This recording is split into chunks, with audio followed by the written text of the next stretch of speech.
Kindly rise.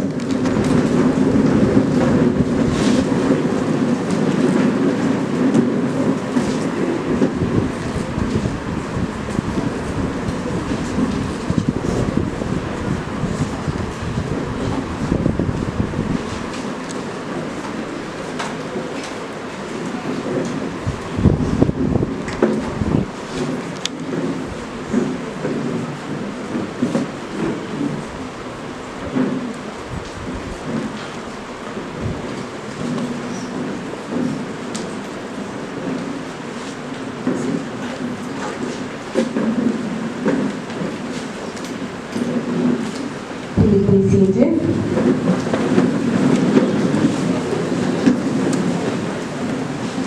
A strong woman is a woman determined to do something that others are determined not to be done. Marge Piercy. A very good morning to everyone present here today. On behalf of the Board of Management, the principal, staff and students, I cordially welcome you all to the one-day national conference on the theme Empowering Women, Law and Management. A day without prayer is a day without blessings, and a life without prayer is a life without power. Edward Harvey. I now call upon Reverend Dr. Vincent Vinod Kumar, Vice Chairman of the Board of Management and Secretary of the Karnataka Central Diocese, to do the opening prayer.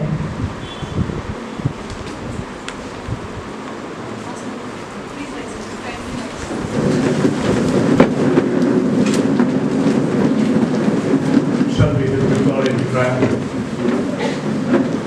Gracious God, our loving Heavenly Father, we thank you for the gift of this beautiful day. We praise you for our Bishop Cotton Women's Christian Law College and for today's conference on empowerment of women through law and management. As we have come together to draw close to you and work towards women's empowerment, equip each one of us to the distinguished guests and dignitaries on the dais. Bestow your rich blessings upon each of these distinguished guests. We thank you, Lord, for placing them in position of influence. And Lord, at this time, speak your words of wisdom into our lives through your servants. Help us to embrace one another, our similarities, our differences, our concerns, and our joys. We come for your touch on our lives, that we might be your hands and feet to the world. Inspire our hearts, heal our wounds, bring your peace into our worries, and your hope into our disappointments. Come, Lord, weave your love into our fellowship together, that we may overflow with grace and allow your truth to light up our lives anew. And with zeal, we would participate in our mission of empowering women to be change makers, channels of blessing, instruments of grace, and beacons of light. In Jesus' name we pray. Amen. Please be seated. Thank you, Reverend. Serve the Lord with gladness. Come before his presence with singing song. Psalms 100, verse 2. We will now sing the hymn, Showers of Blessing. Kindly rise.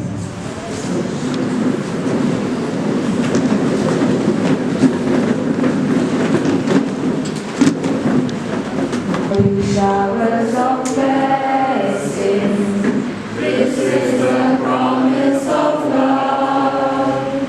There shall be seasons refreshing, sent from the Savior above.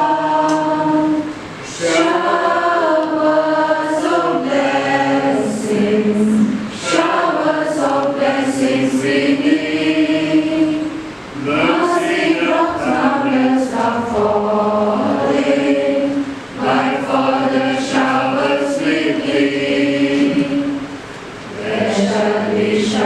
showers of blessing, precious reviving again, over the hills and the valleys, sound of abundance of rain, showers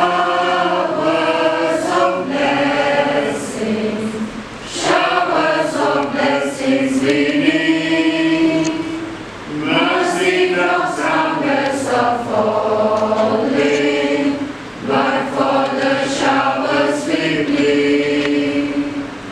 There shall be showers of blessings, send them upon us, O Lord.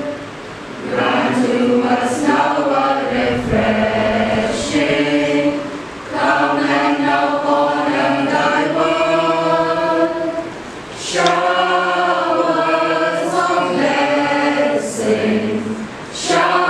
of blessings we need, mercy drops round us are falling, but for the showers we plead. There shall be showers of blessing, oh that today they might fall. Now as to God we are confessing, now as on Jesus we call.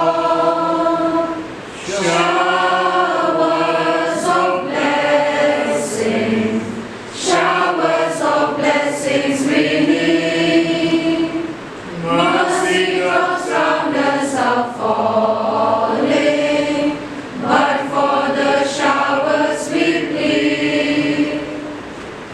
The word of God is a lamp by night, a light by day, and a delight at all times. Charles Trujan. I now call upon Miss Veronica Nathania Jewell, Secretary of the Student Christian Coordinator, to read out the word of God.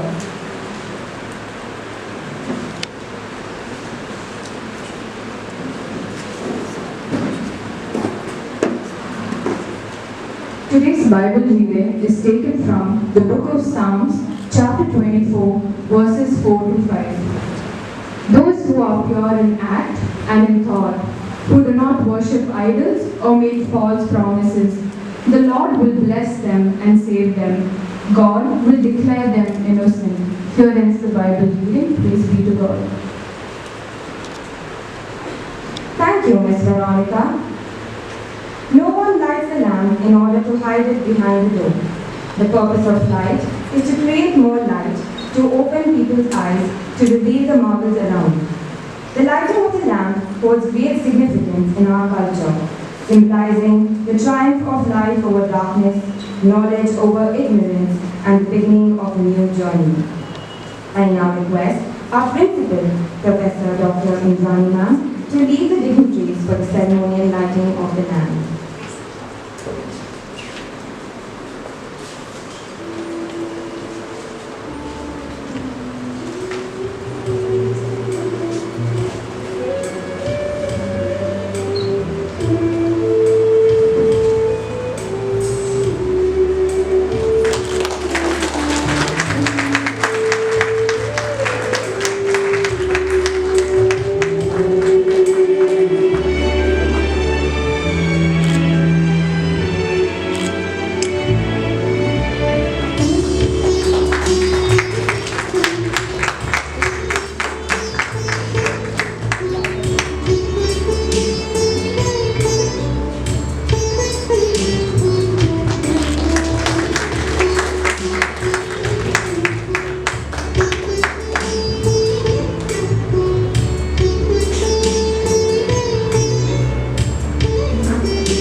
known to all, the success of any educational institution depends on the principal. The principal is a driving force who manages, guides, and supervises various activities of the educational institution. I request our principal, Professor Dr. Indrani Ma'am, to deliver the welcome address.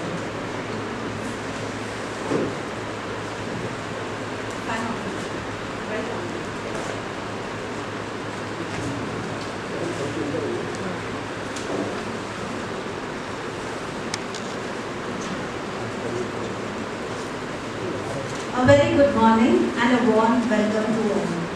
Our chief guest, today ma'am could not be here because of the swearing-in ceremony, Srimati Prabhavati M. Hiremar.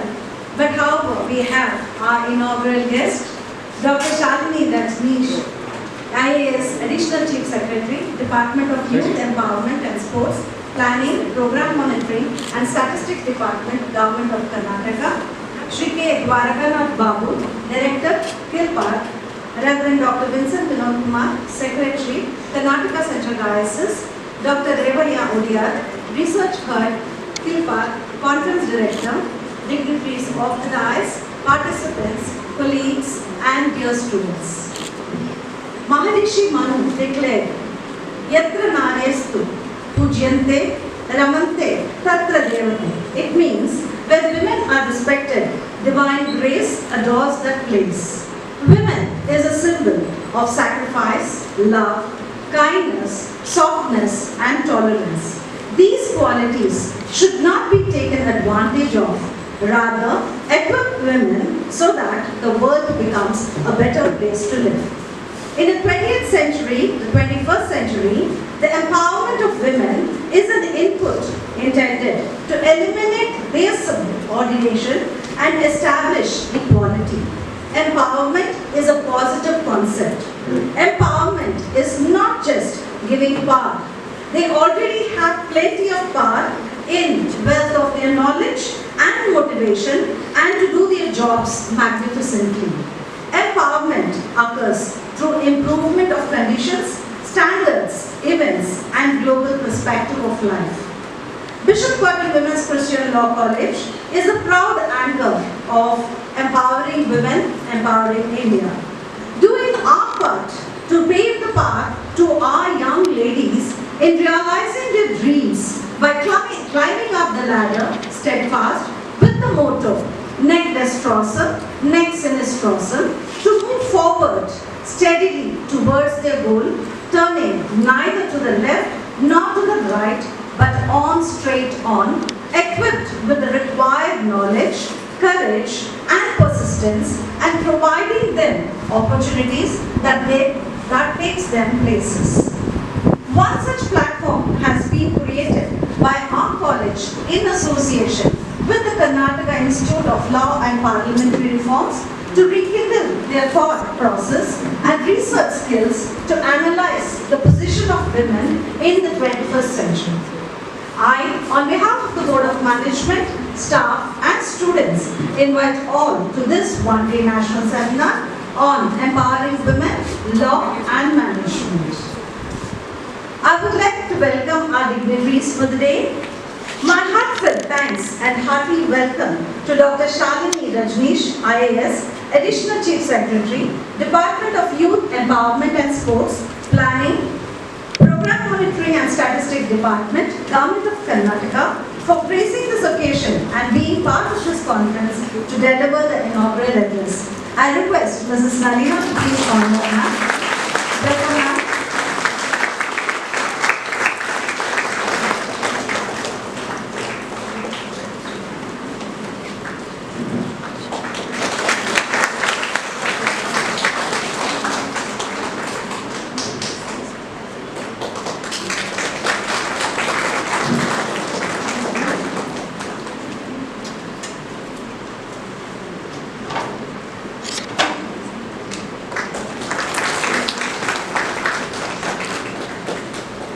Welcome ma'am. Thank you Nanda ma'am. My heartfelt thanks and hearty welcome to Shri K. Dwarakanath Babu, Director of Kilpark, to deliver the chairman address. I request Mr. Joel Simon Kumar to honor our chief guest, our guest.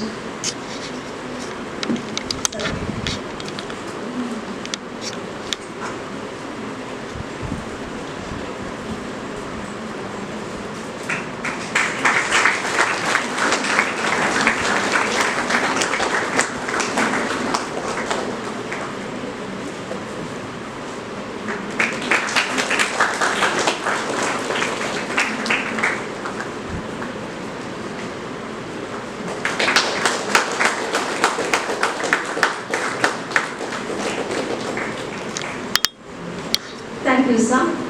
I welcome Reverend Dr. Vincent Vinod Kumar, Secretary, Karnataka Central Diocese, Chairman, Board of Management, for gracing this occasion and blessing us. I request Ms. Monica to honor Reverend.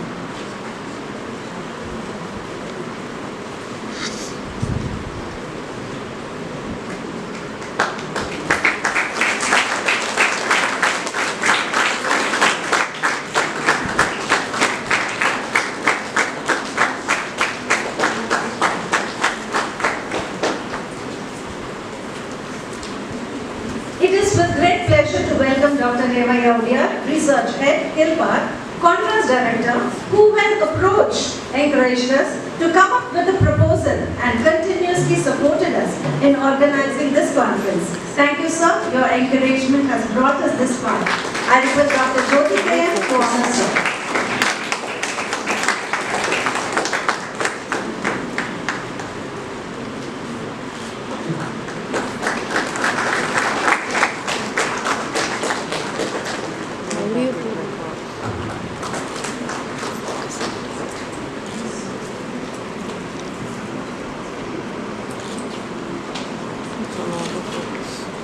Thank you, sir. Thank you, ma'am. It is a great pleasure to have our treasurer, Mr. Joel Simon Kumar, who took our time from his busy schedule to be with us and encourage us. Thank you, sir. I request Ms. Gulab to honor, sir.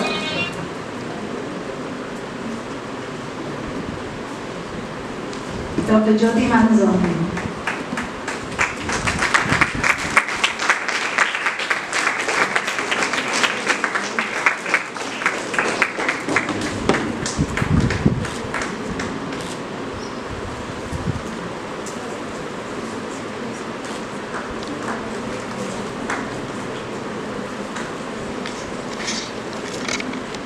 It is my great pleasure to welcome Dr. Ravina Rebecca ma'am, Principal, Bishop Cotton Women's Christian College and Secretary, Board of Management, who is here to cheer us in this session.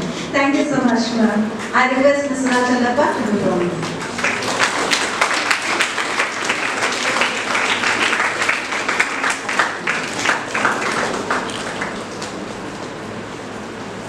I also appreciate the presence of other dignitaries. Dr. Rahul Mishra, Associate Professor from Manipal University. Welcome, sir.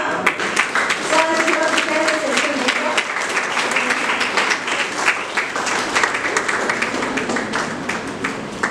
Dr. Anita A. Patel, Associate Professor, Ramaya College, who is here to deliver the technical session for us.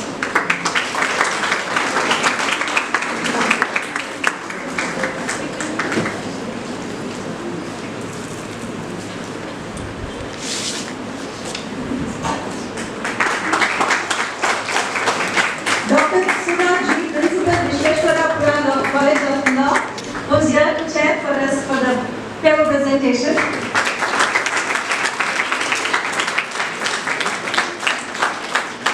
Dr. Valadpati, Professor, Christ deemed to be University, who is here to chair the session for the presentation.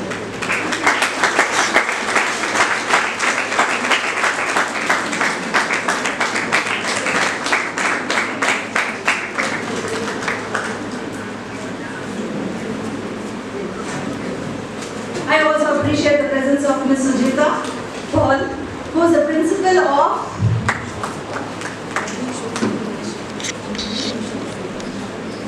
New Shores International College. Sorry, ma'am, to get that wrong. Welcome, ma'am. Thank you so much. I also welcome all the pair of presenters, both from the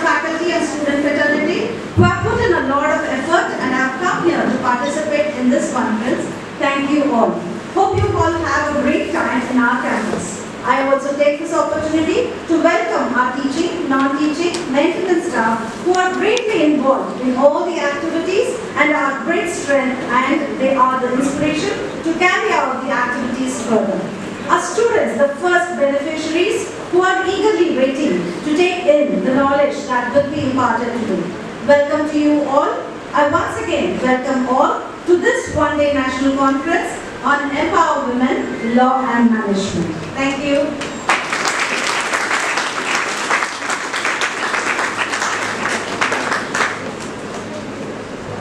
Thank you, ma'am. We are honored and privileged to have among us Dr. Shalini Rajneesh, Additional Chief Secretary, Department of Youth Empowerment and Sports Planning, Program Monitoring and Statistics Department, Government of Karnataka. I now request Ms. Nagamani to introduce ma'am.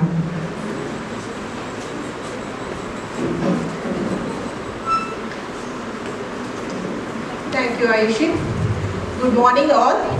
I, Nagamani of 3 years LLB, Vice President, Student Council, highly honored and feel privileged to have been given this opportunity to welcome you all to one-day national conference on women empowerment, law and management with Karnataka Institute for Law and Parliamentary Reforms in collaboration with Bishop Cotton Women's Christian Law College.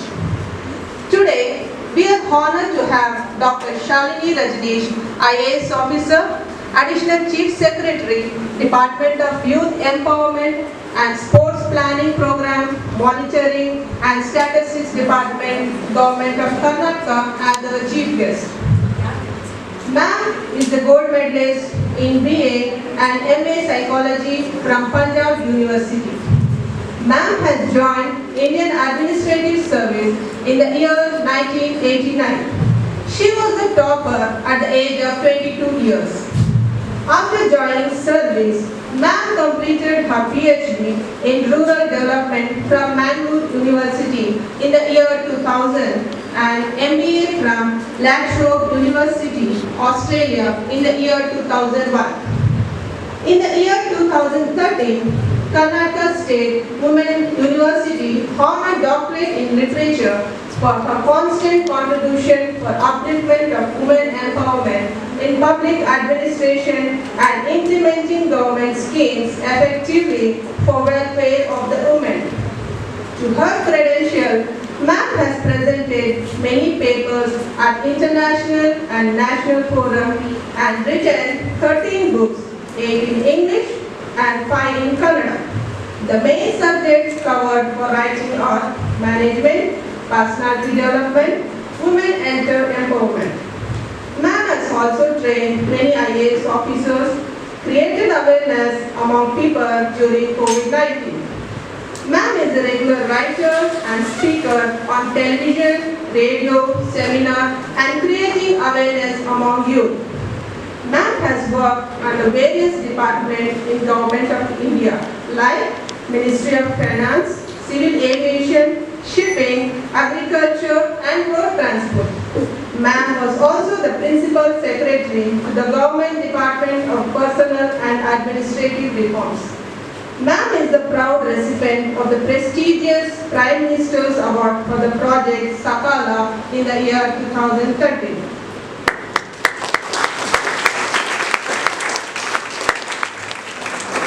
To her credit, Ma'am has been awarded the following awards, namely Google Innovation Award, National E-Governance Award for Outstanding Performance in Citizen-Centric Service Delivery in 2013 and 2014.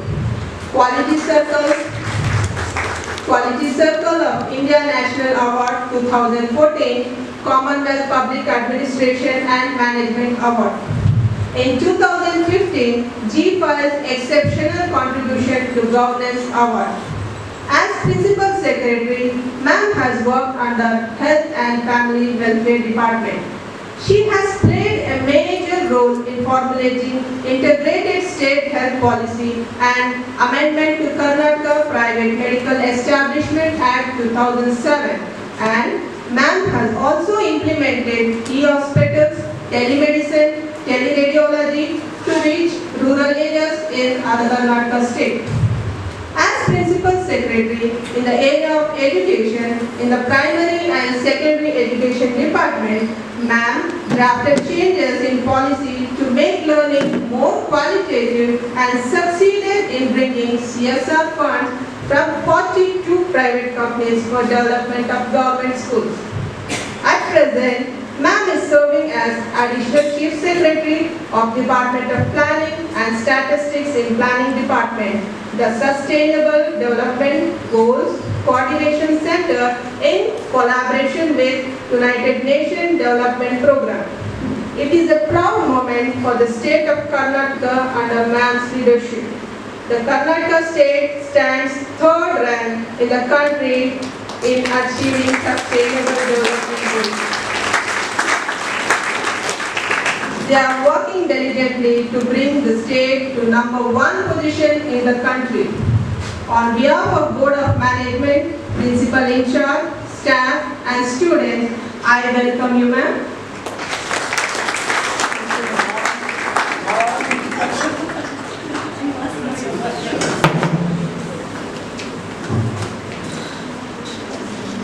Everybody namaskar.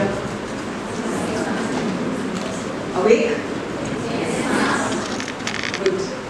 It's indeed a very, very pleasant moment to see young girls nicely in their blazers, full of confidence, full of energy, enthusiasm, to do something for themselves and for the society at large. I'm extremely happy to inaugurate today's National Conference on Empowering Women, Law and Management. As we all know that whatever we study, unless we apply it to our actual lives, it is of no use. And I'm sure whatever you study in the law department during your 3 years course, every bit of it, you will find it to be useful in one or the other way, either for your own self or for the others who are around you, who need your help. And it's indeed a very big weapon that you are going to be equipped with, because that knowledge not everybody has. And that knowledge is what knowledge alone can empower those who are in the need, those who are being discriminated against, those who are being exploited. So you are the savior. You are the savior of humanity, and within humanity, women should be our first target, isn't it? So my person who introduced me mentioned about the Sustainable Development Goal. I think PPT is being uploaded, it's all right. But I'm sure all of you are aware of what Sustainable Development Goals are. Anybody who knows about what United Nations Sustainable Development Goals are?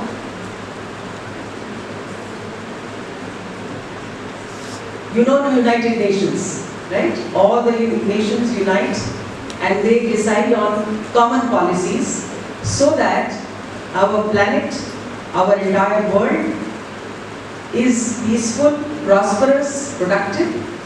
So in 2016, all the nations, 193 of them, they joined together and they said, let us make a common agenda as a human race on planet Earth.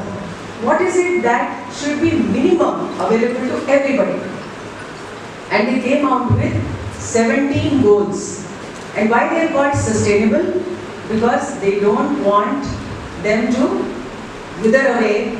They want them to sustain, because based on that, the life on planet Earth will sustain. You must be all remembering that few years back when we were talking of global warming, climate change, there were questions on whether life on Earth will continue or not, or we may have to transfer ourselves to a new planet. This will be so much full of junk and pollution and warm and all that. So those kind of threats which were there were anticipated by this body of wise people, and they came out with these goals. So goal number 1 to 17, each area is being addressed. Today, I would like to tell you about the goal number 5, which leads to gender equality. Basically, we all know that gender equality is not a reality. We all reiterate it in the Constitution. We reiterate it through thousands of laws, rules, regulations, but the fact remains that there is inequality in our society and it has a long history. But do we allow to sustain that, or are we here to change it for better? So, Gender Equality SDG 5 has a vision that by 2030, that means another 7 to 8 years later, we should eliminate all forms of discrimination and violence against women in public and in private spheres, whether at home or outside the home. 2, we should undertake reforms to give women equal rights to economic empowerment, social empowerment, and then economic empowerment. If you don't have money in your hand, nobody will listen to you, nobody will give you the value and respect that you deserve as a human being. And the third is ownership of property. I will come out with some statistics for your, just for your, because my designation says I am a planning and a monitoring and statistics secretary. Some statistics, actually tell us how anyone is. Or give me a person. So, what percentage of women are in law compared to men, boys? Any idea? If there are 100 boys, how many girls are there? You are all in all girls college. So here of course you are in full majority. But when we look at overall strength of law graduates, 49 girls against 100 boys. So even in law profession, not equal number of women are coming forward, or girls are coming forward. In engineering, if we have 32 girls, yeah. So if you look at engineering students, about 32% girls and 68% to find the boys. In IT and computer, almost we are reaching equal level. Management, 40-60. In social sciences, we are more. Yeah? And when we have the mobile phone ownership, we find that 33% girls own mobile compared to 57% of boys. In the labor market, we find only 25% girls are in the labor market. Rest of the 75% are not in the formal labor market. Doesn't mean that they are not doing any labor at all, but they are not formally recognized, and that is why there is a discrimination, because there is no law, there is no institution to protect their rights, because they are not recognized as formal labor members. Now, if I look at the economics, so I told you about the social equality. Now you look at economic inequality. If you look at ownership, 43% females have some sort of a joint ownership, or very few have individual ownership of any land or property. 88% women, thankfully, are today having bank accounts. Some of the new schemes where they never ask for security, so they allow you to get the bank accounts. Earlier, the number was as low as 10 to 20%. If you look at informal sector, majority of them are in informal sector, mainly the agricultural sector, the other labor sectors. Wage disparity. Now, the law, says that there should be no discrimination in wages, but if a woman is getting 265 rupees for the same work, a man gets almost 400 rupees. And this is again the reality. If you look at internet usage, so there has been a study, how many women use mobile internet, women are using it more. Though they have less number of mobiles, they are using it more. Interesting. So I hope they are using it more for knowledge purposes. Uh, not social media. Okay. When we look at the fundamental duties, talking about the rights and everything, yes, we say that it is the duty of the state to ensure that the dignity of women is safeguarded. So I took the statistics on what are the crime, numbers against women. And this is again one of the indicator in United Nations Sustainable Development Goals. So all over the world, this is being monitored. How many cases, are today being registered? Sometimes crime happens, but it doesn't get registered. You know why? The social taboo that we have. Yet it is encouraging that these days more number of cases are getting registered because of more awareness among women about their rights and the tools that they have to protect them. So today, if we look at India, all India level, there are 4,28,000 crime against women, out of which 14,000 are from Karnataka. It's about 3%. But what really is mind-boggling is that in the overall human trafficking cases, 30% are from Karnataka. This is something very, very scary.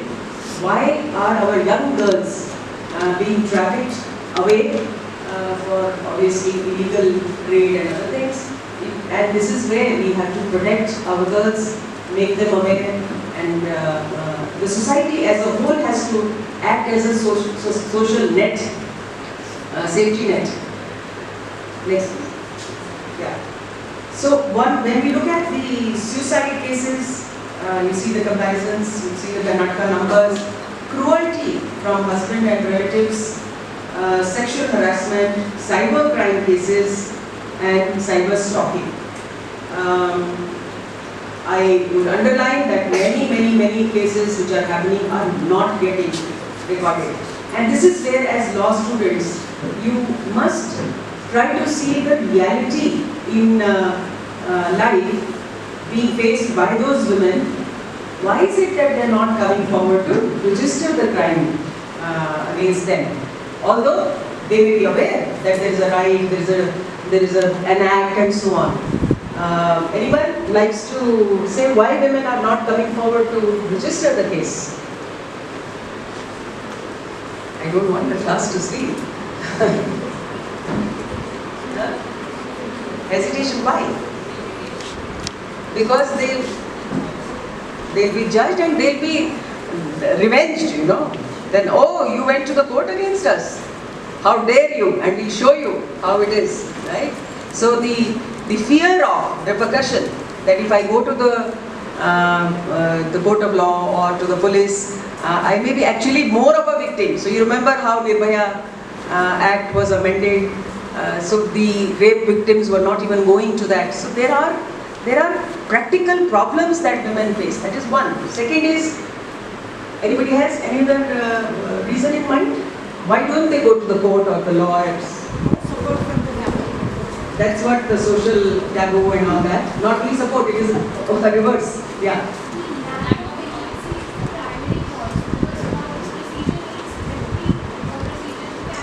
Money. So I don't have money to give you the fees as a lawyer, and to lack of agency. Yes.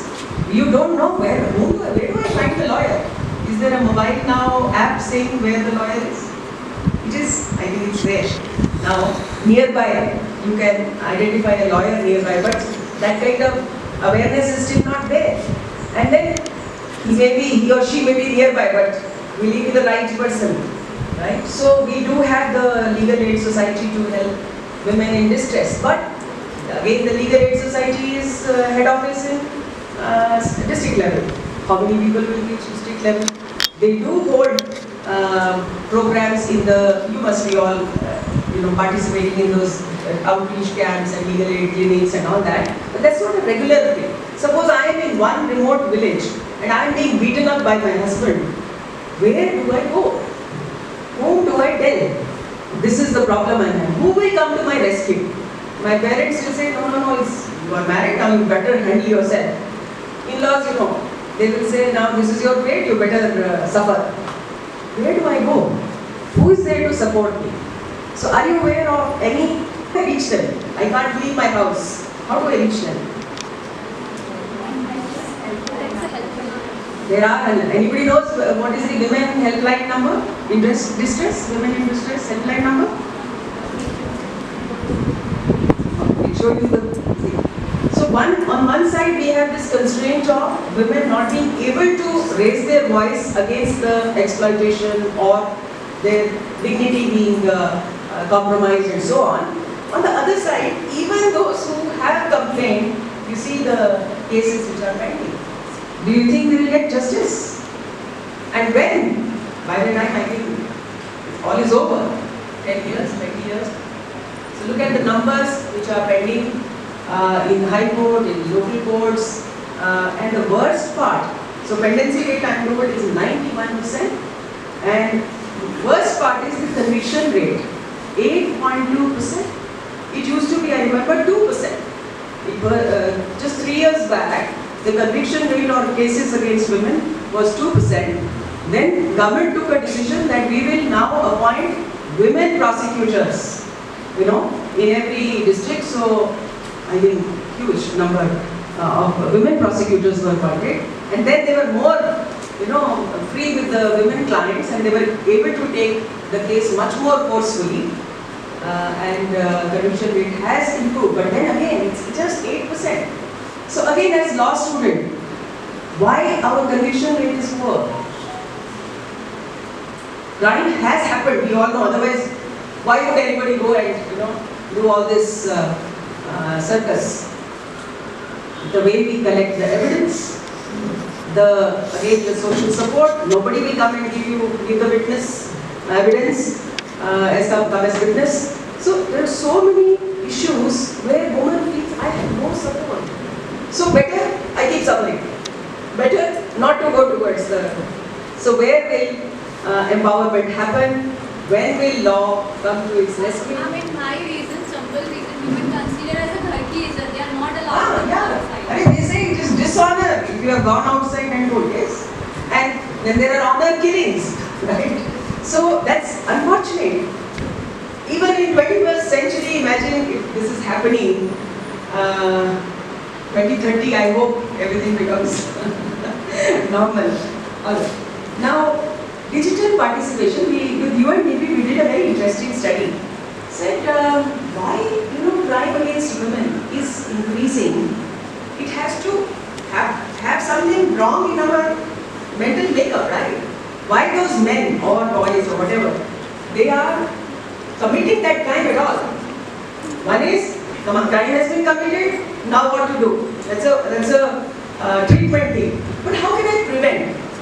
And there are a number of studies to show that the upbringing of the boys particularly, and society in general, and of late, this is a recent study, it's a global study done by UNDP across different countries, and they said that this the internet, particularly the porn and the other perverse material that is going around, is actually, abetting this kind of crime against women, particularly against their dignity.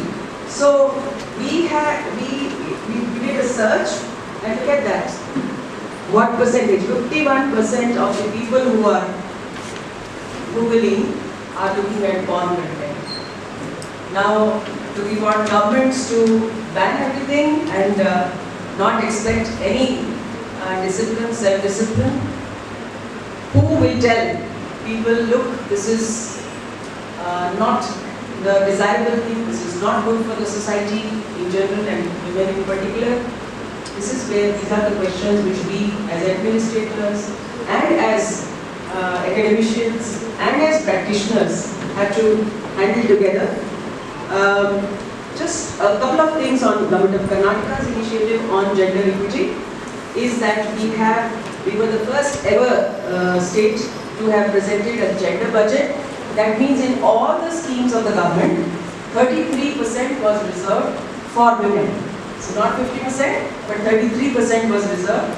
And for example, a scholarship scheme is there. So 33% has to be given to girls. It's like that. And so it's a huge money which is being given just to, as a positive discrimination, to bring down the gap that we have between the girls and the boys. And that's the reason today you find that more or less we are covering up the gaps in gender equality. These are the next one.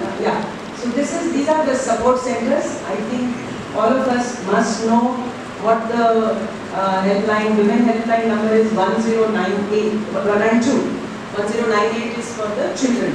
So other than that, 112 is a general helpline, like 911 of US. 112 is a general helpline where you call and you say through IVR, they'll say you want what respect you want the help. So if you say women, they'll put you onto the women helpline. But straight away, it's a national helpline number, toll-free number, where 1092 is for women and 1098 is for children in distress. And then once they call up, then they will be immediately rescued or they will be brought to these centers, whether it is Sankana Center or Swadhara centers, all kinds of police assistance. Some of your lawyer friends will be there to give legal aid. It's all free. The shelter will be provided, and sometimes even skilling will be done so that the girl can be on her own. She starts employment also sometimes is available, like for acid victims, we give employment also, and so on and so forth. So this is one basic thing. So we are looking at one project with the NSS volunteers through the Karnataka Law University, and we're looking at just publishing the helpline numbers in every nook and corner of the state, right? So not everybody sees, maybe there is one board in one city, who is there, how does it register? So we want it to be registered everywhere. Apart from the social media, we want it to be, so my team from UNDP social media is here. So we try to put more and more of information in the social media platform, digital form, so that if somewhere or the other it will keep showing up as the number of mobile users and internet users increase. Now there are major 10 legislations that I have listed in terms of protection of women. Again, the challenge before all of us is that we should be making it as simple as possible to make use of, as easy as possible to access, and as quick as possible for giving education, new education policy. We have to have the legal aid clinics. So all these shelter homes and all that I spoke to, I said at least let the college students, the final year students, let them go and spend every weekend in that thing and see the cases of these women. So not only give them the right relief, but also try to go and study into the background. Why is it that this thing has happened, and how is it that it could have been prevented? So everybody knows that prevention is better than cure. I just gave these statistics only to show how big is the issue today facing in the eyes. But if we all join hands together and we go to the root cause of the problem, then we ourselves are the solution, isn't it? So with 10 members will join, 10, 100 will join, 100,000 will join, and so on and so forth, that human chain for preventing this kind of exploitation or discrimination against women, it has to go, and I wish it goes before 2030. I will just remind you about the oath that you all take when you join the legal profession. Next one, please. Next one. Yes, so we all take this oath, right? And when we enter the court, do we remember or we forget about it? Remember this, because you have to advise the client about their legal rights and obligations, and not advise the clients to prolong the litigation.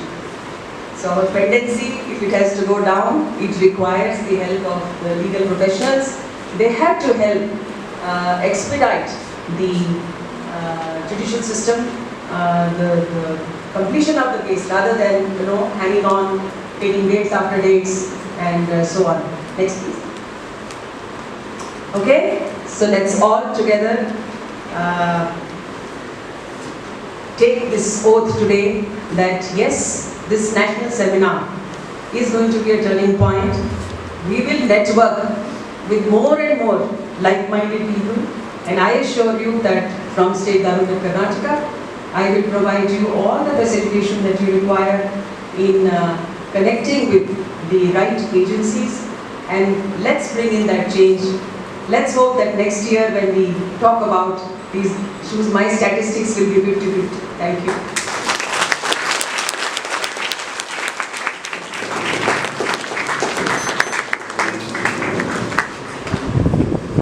Thank you, ma'am. That was indeed an enlightening address.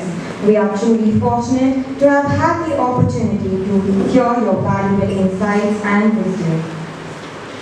Today, we are privileged to have yet another dynamic personality, Sri K. Dwarkanath Babu Sir, Director of Karnataka Institute for Law and Parliamentary Reforms, Government of Karnataka. I now request Ms. Christina to introduce Sri K. Dwarkanath Babu Sir, our chairman for the event.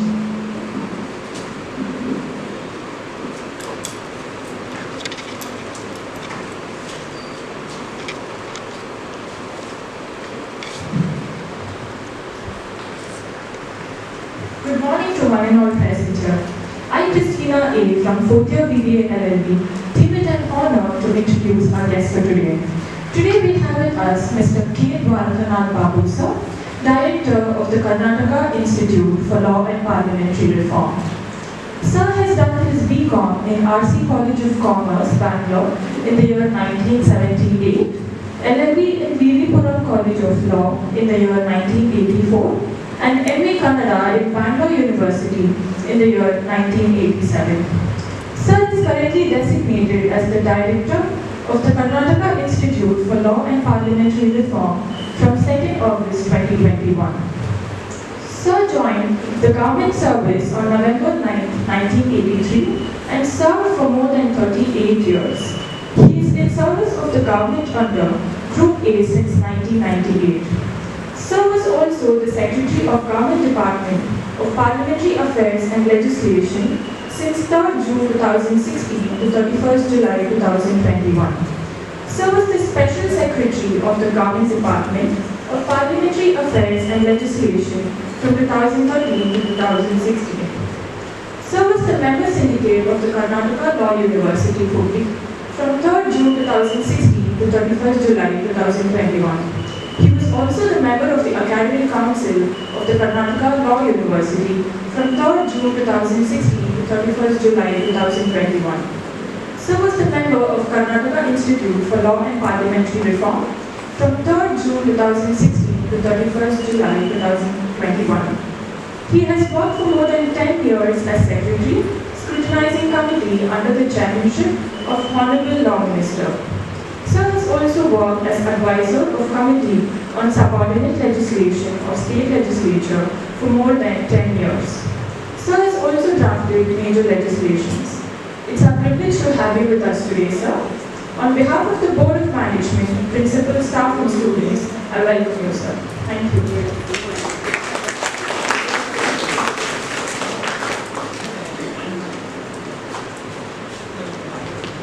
I now request Sir to grace the stage and share his insights with all of us.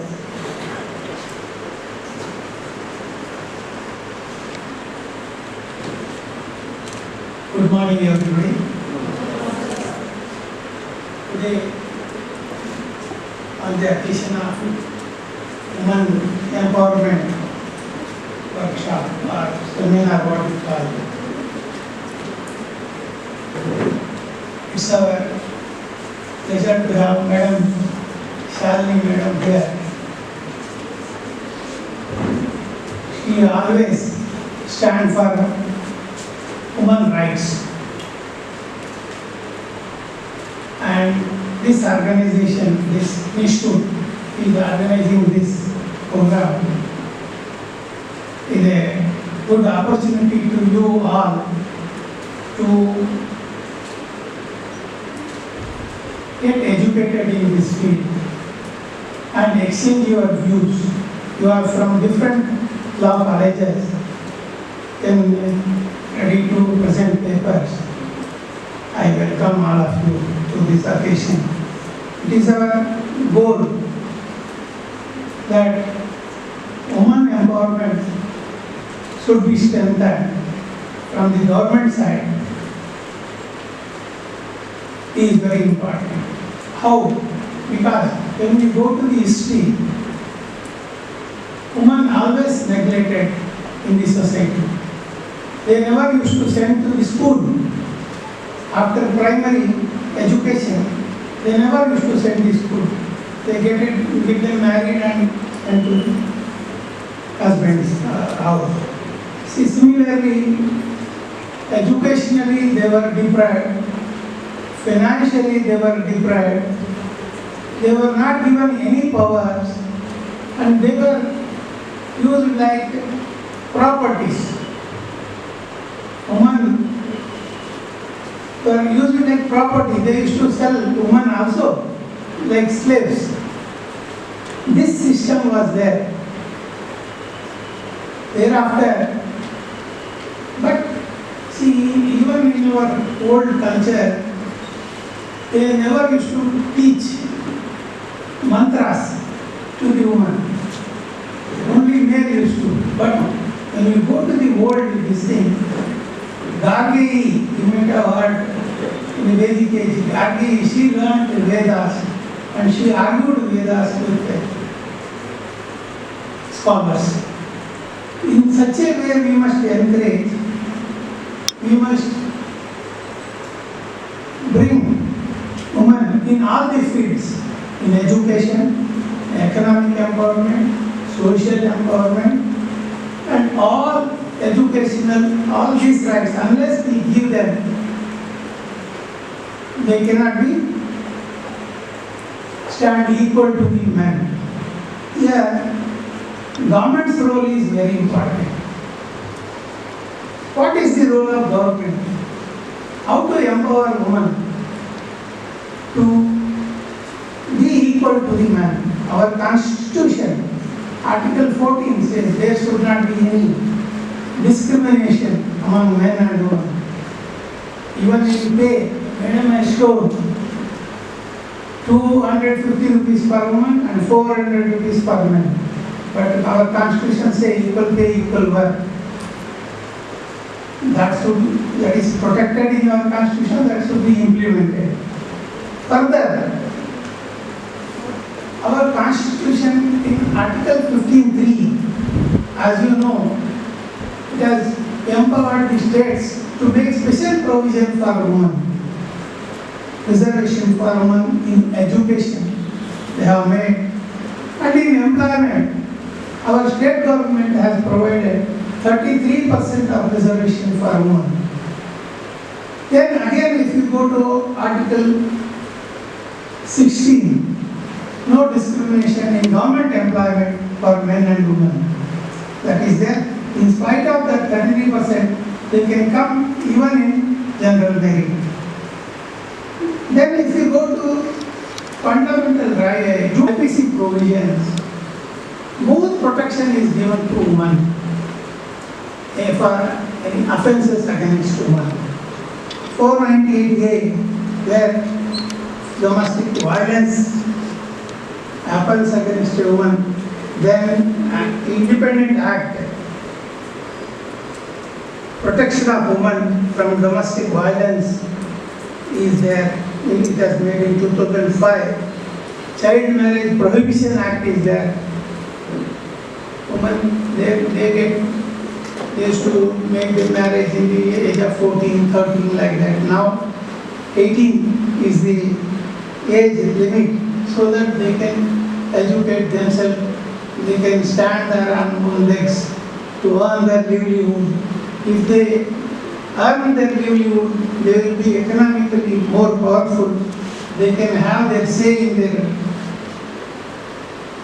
life. That is also one of the way of empowering women. Even in workplaces, sexual harassment of women at workplaces, Prevention and Prohibition Act is there. which protects women from sexual harassment, because they are the always harassed people. Then, in Shahban case, Supreme Court also protected women's right. Triple Talaq, you know, the leading case. Even in Hindu Succession Act, equal rights have been given to women's right and the property. Earlier, only succession used to be among the men only.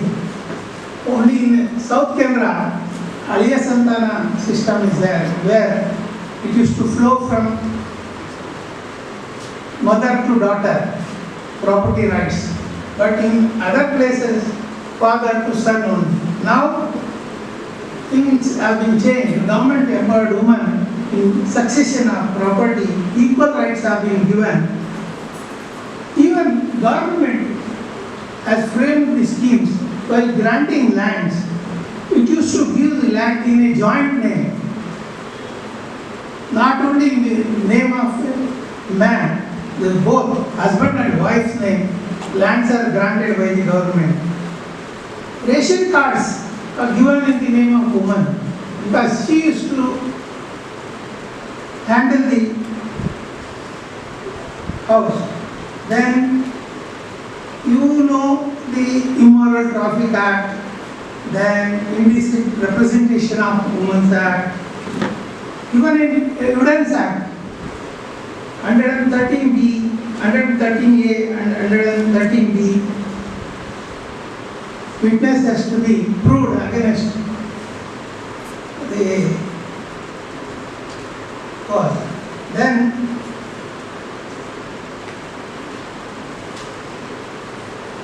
one more thing, what you see, the female births were killed even in the womb. For preventing that, prenatal diagnostic, that is, Prohibition Act is there, where this diagnostic center should not disclose what child is there in their this thing. That is made an offense.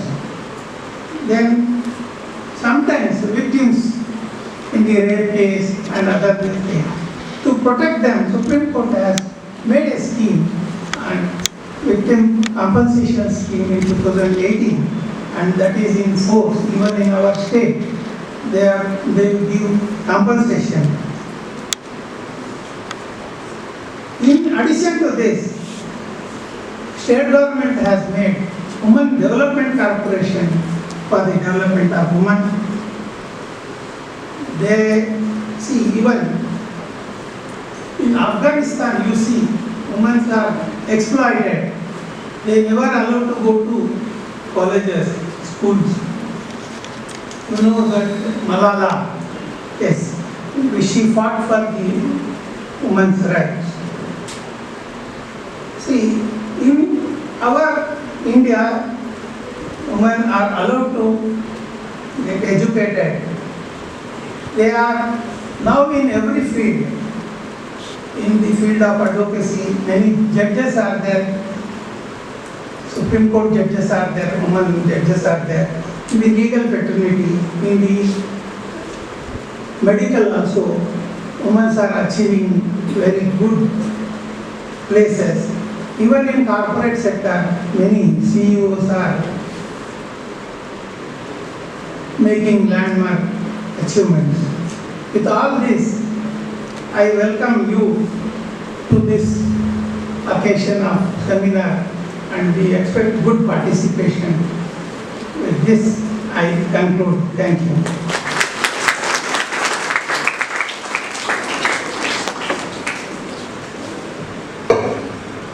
Thank you, sir.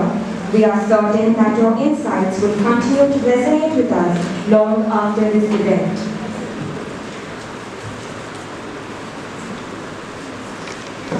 It is my pleasure to welcome one more dignitary, Dr. Anita D'Souza, Principal BMS Law College, to the inaugural session. Welcome.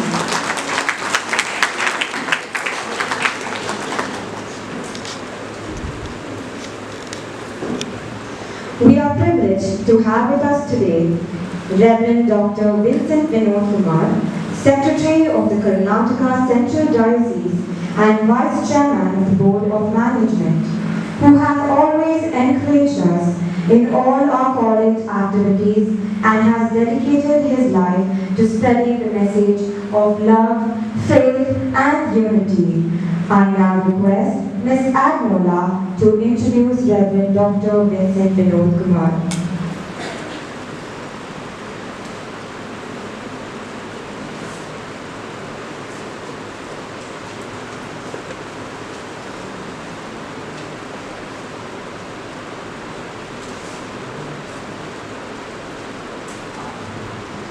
Good morning to one and all present here. I, Agnola Kenneth of second year BBA LLB, would deem it a honor to welcome Reverend Dr. Vincent Vinod Kumar, Secretary, Karnataka Central Diocese, Vice Chairman, Board of Management. Reverend is a native of the Bangalore-based CSI Christa Kupalia Church, which grew out of the CSI Shopper Memorial Church. Reverend completed his basic education at Vijaya College, and he pursued his theological studies at South India Biblical Seminary, United Theological College, and Tamil Nadu Theological Seminary. He earned his doctorate from Presbyterian University and Theological College, Korea. Reverend is currently serving as Secretary and Presbyter in charge of St. Mark's Cathedral, Bangalore in the Karnataka Central Diocese.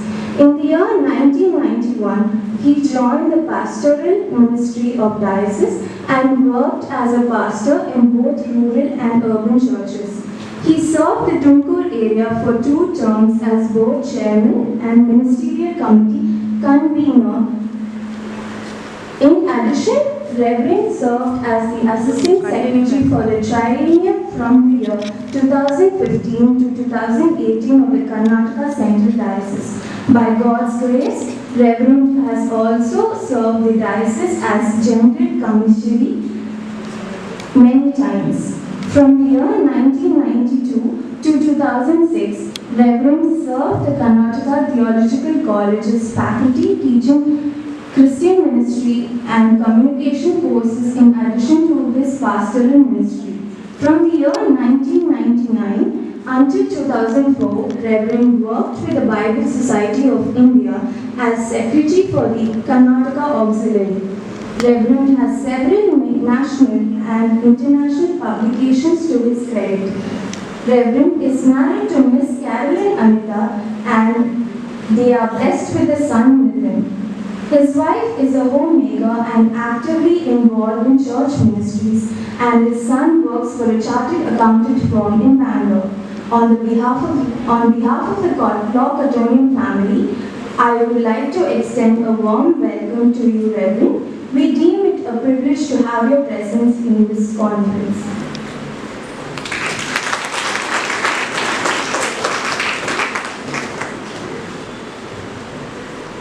We eagerly anticipate the words of wisdom and inspiration that Reverend will share with us. I kindly request Reverend Dr. Vincent Vinod Kumar to grace the stage and address the gathering.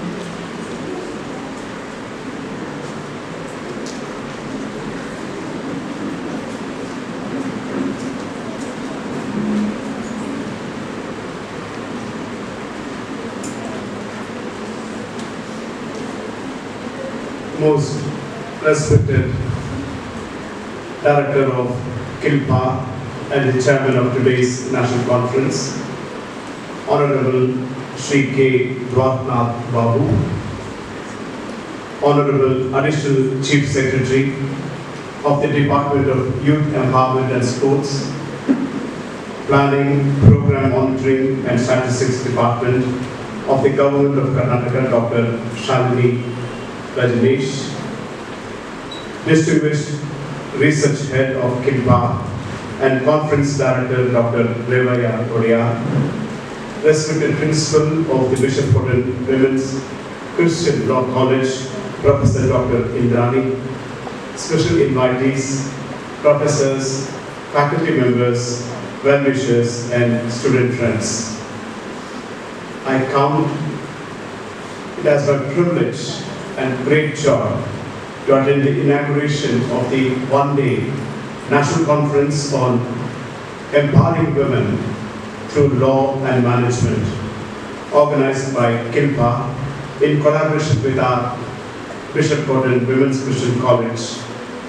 On behalf of the Church of South India, Karnataka Central Diocese, its Bishop, Right Reverend Dr. Prasad Kumar Samuel, officers of the Diocese, members of the Executive Committee and Education Committee, and the entire diocesan family, I greet each one of you in the blessed name of our Lord and Savior Jesus Christ, and invoke God's blessings on you and on today's national conference. Today's national conference on women's empowerment is a significant topic of discussion. The Bible says, women, like men, are created in the image of God, in the likeness of God. Women are partners or co-workers with God. They have every right as equals, and that empowerment is the mission of God. And we are invited to be participant in the mission of God. King David, who ruled Israel from 1000 to 962 BCE, desired to walk in the ways of God. And he wrote that prayer in Psalm 25, verses 4 and 5, which was read to us. He says, "Show me your ways, Lord. Teach me your paths. Guide me in your truth and teach me." This should be our prayer as we begin our conference. That each one of us should understand the situation in our society, and we need to ask God to show us ways in which we can improve our society. We need to take God's guidance from His truth and ask Him to teach us. The Bible respects women. It recognizes their leadership, their abilities, powers, capabilities, their gifts, their talents, and the Bible exhorts that women should be given equal opportunity for leadership. And Jesus in His life on earth had many women disciples, and we read that He empowered them by educating them, and He honored them and recognized them for their special capabilities, and He commissioned them to take up noble cause to serve humanity and to give leadership in every possible way. Women are a great blessing. Without women, none of us can be on this earth. And without women, we cannot be who we are today. It was our first Prime Minister, Pandit Jawaharlal Nehru, who said, "You can tell the condition of a nation by looking at the status of its women. The better the women are treated, the prosperous is a nation." We are aware that we need to take care of our women, but still we fail. We are in the 21st century. We are still initiating talk on women empowerment. Women make almost 50% of today's population in the world. They are a substantial section of the society. They are not a minority, so to require special treatment. Biologically speaking, it is proven fact that women race is superior to male. So the question is, why are we debating the topic women empowerment? The answer is simple. As our distinguished guest speakers have pointed out in their enlightening address, the need for empowerment of women has arose due to centuries of domination and discrimination done by men over women, and women are the suppressed lot. They are targeted for varied types of violence and discriminatory practices done by women all over the world, and our country is no exception. India is a complex country. We have, through centuries, developed various types of customs, traditions, and practices. These customs and traditions, good as well as bad, have become a part of our society's collective consciousness. We worship female goddesses. We also give great importance to our mothers, daughters, sisters, wives, and other female relatives or friends. But at the same time, our country is famous for treating their women badly both inside and outside their homes. Indian society consists of people belonging to almost all kinds of religious beliefs. In every religion, women are given special place, and every religion teaches us to treat women with respect and dignity. But somehow, in our society, we practice various types of oppression, exploitation, discrimination, and exclusion of women. For instance, the sati system, practice of dowry, parda system, female infanticide, sexual violence, sexual harassment at the workplace, domestic violence, and other various kinds of discriminatory practices.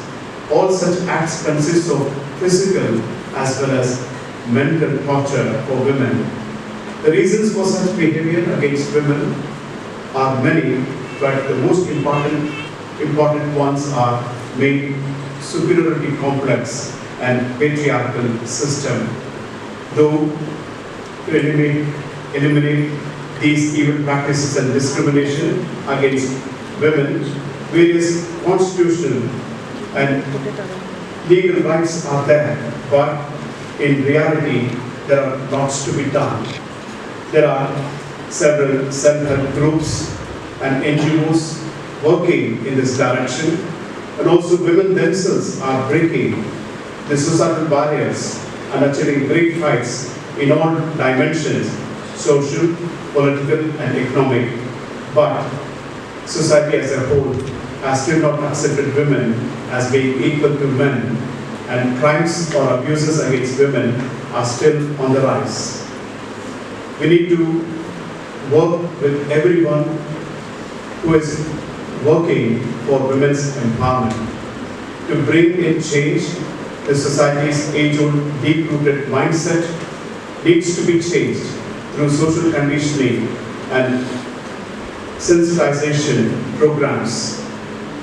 We need to educate women regarding women's issues and inculcate in them respect and duty towards women as equals. In simple words, empowerment is giving power to women to decide for their own lives or inculcating such abilities in them so that they will be able to find their rightful place in the society. No struggle can ever succeed without women's participation side by side with men. I quote Malala Yousafzai, there are two paths in the world. One is the sword, one is the pen. There is a third path, stronger than both, that of women. Social scientists have pointed out, women's empowerment is nothing but recognition of women's basic human rights and creating an environment where they should be treated as equals to men. So the social scientists have suggested that by generating women's sense of self-worth women's right to have and to determine their choices, women's right to have access to equal opportunities and all kinds of resources, women's right to have the power to regulate and control their own lives within and outside their home, and women's ability to contribute in creating a more just social and economic order should be our priority. Through this, we can empower women, and through this, we can create a great future.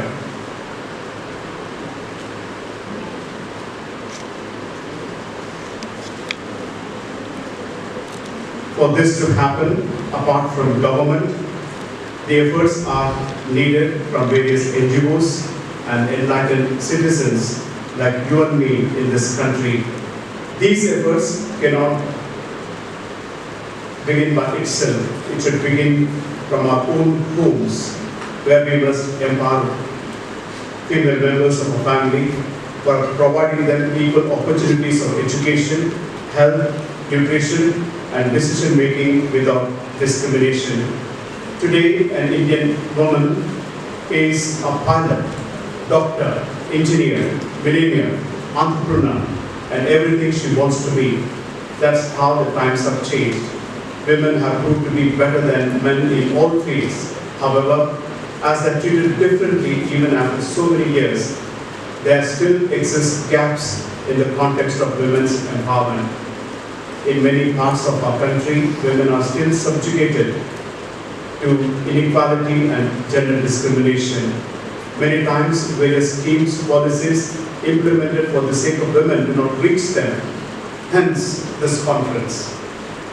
This conference is organized to list out serious concerns that need to be resolved in our time and resolve ways and means to address these serious concerns through law and management. India can become a powerful nation only if it truly empowers its women. Let us empower women and build our nation. May God bless us and guide us and lead us to participate in His mission, empowering women through law and management so that they will be what God wants them to be on this earth. May God bless us, be with us, and guide us. Thank you.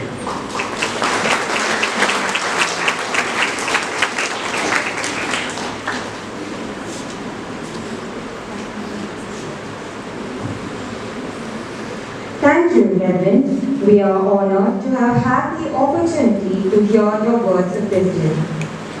The roots of all goodness lie in the soil of appreciation for goodness. Dalai Lama.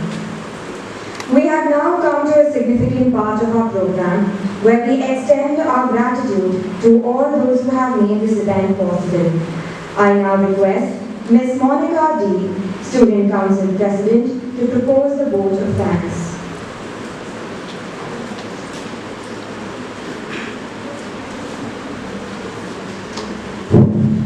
Thank you, Ms. Ayushi. I believe the right of women and girls is the unfinished business of the 21st century. Hillary Clinton. Good morning to one and all present here. On behalf of Board of Management, Principal in charge, staff, and my fellow students, I, Monica D. of 5th year BBA LLB, Student Council President of Bishop Cotton Women's Christian Law College, gives me an immense pleasure to deliver the oath of thanks on this significant day. To begin with, I extend my gratitude to the Almighty God for being with us and making today's inaugural session a resounding success. I extend my heartfelt thanks to Dr. Shalini Rajneesh, IAS, Additional Chief Secretary, Department of Youth Empowerment and Sports, Planning, Programming, Monitor, and Statistics Department, Government of Karnataka, who spent her busiest time gracing the occasion and delivering the inaugural address in the one-day national conference on empowering women, law and management. We thank you, ma'am. I express heartfelt thanks to Srimati Prabhavati M. Hirimat, Principal Secretary, Government of Karnataka Vidhan Sabha, in her absence. I would like to thank Ma for accepting our invite and supporting and encouraging us. We thank you, Ma. I take this opportunity to thank the Chairman, Shri K. Dwarakanath Babu, Director, Karnataka Institute for Law and Parliamentary Reforms, Government of Karnataka. Thank you, sir, for the opportunity given for our college to conduct the one-day national conference. I would also like to extend my sincere Results for the 2017 research work, let us know example survey, conducted in 2012, Journal of Scientific Research from Banaras Hindu University. So the results have not been changed, they still remain the same, adding to unavailability of schools in the villages, lack of ambition, keep easing independence on the way of the past instead of women. So what they think about the women in the rural regions more is that they are supposed to stay at home, they are supposed to study. There is a primary level of education needed, and then later on they are supposed to be independent inside the home. They are supposed to go on with the chores, and the sole breadwinner would be a main counterpart. Other women, they will be married away. And another research done on the another research was done on the there was a sample survey, again the national sample survey. The investigation stated that women and men when compared, when excluded from the education, there was a age gap that was 5 to 29 years. So 33% of the rural area women were out of education, employment or any sort of training facilities, while compared to the urban women. They were only around 30% who were out of education for various other reasons. So there has been no relevant or significant change, even though there are various policies, there are various systems in the government, there is also lack of constitution, there are different legislation,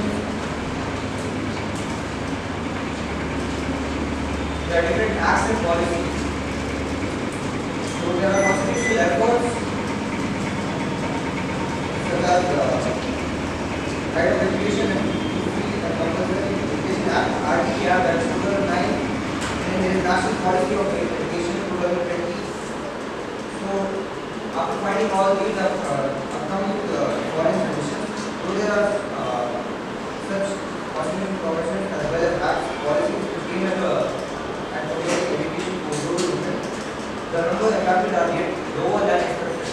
In order to tackle the National Act, that and balance the education of women, this paper aims to push an act which would exclusively protect and provide for the education of women in rural regions.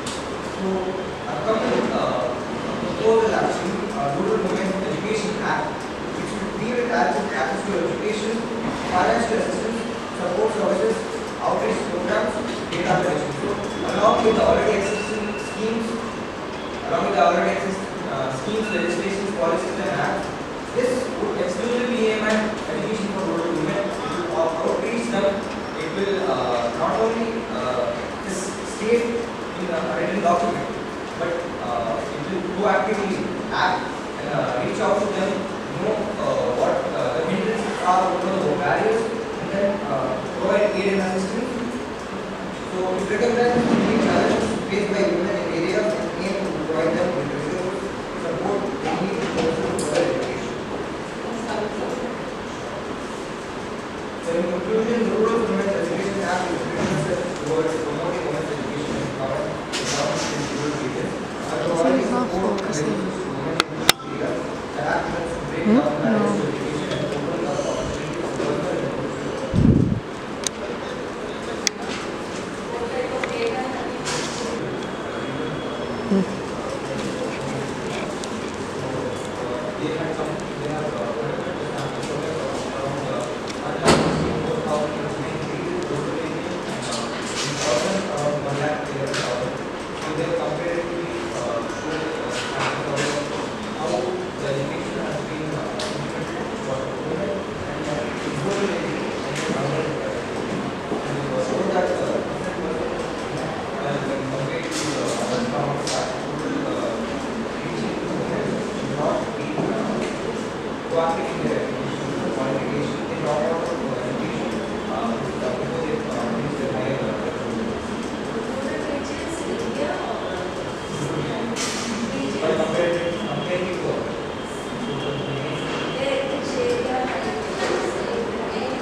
they are available in other organizations still that kind of changes that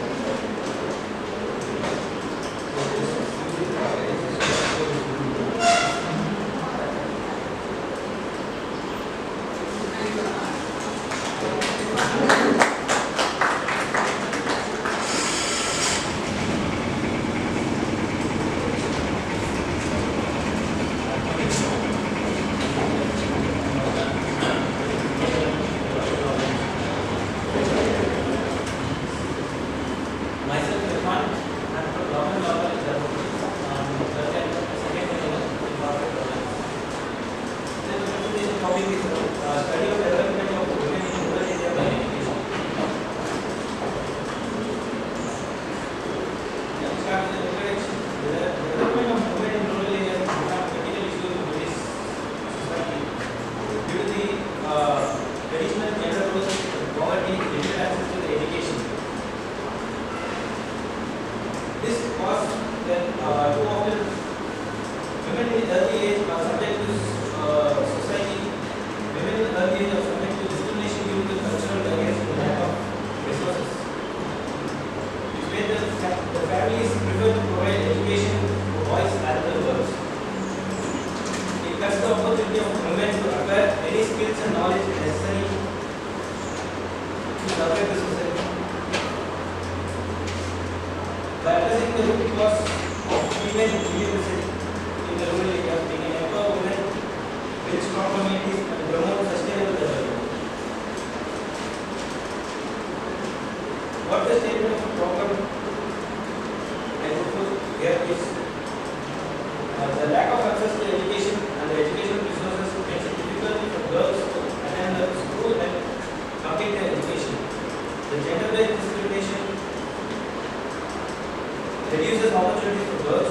The girls in rural areas from their early ages are subject to child marriages and household responsibilities. Early marriage and pregnancy limits the girls' access to education and opportunities for their growth.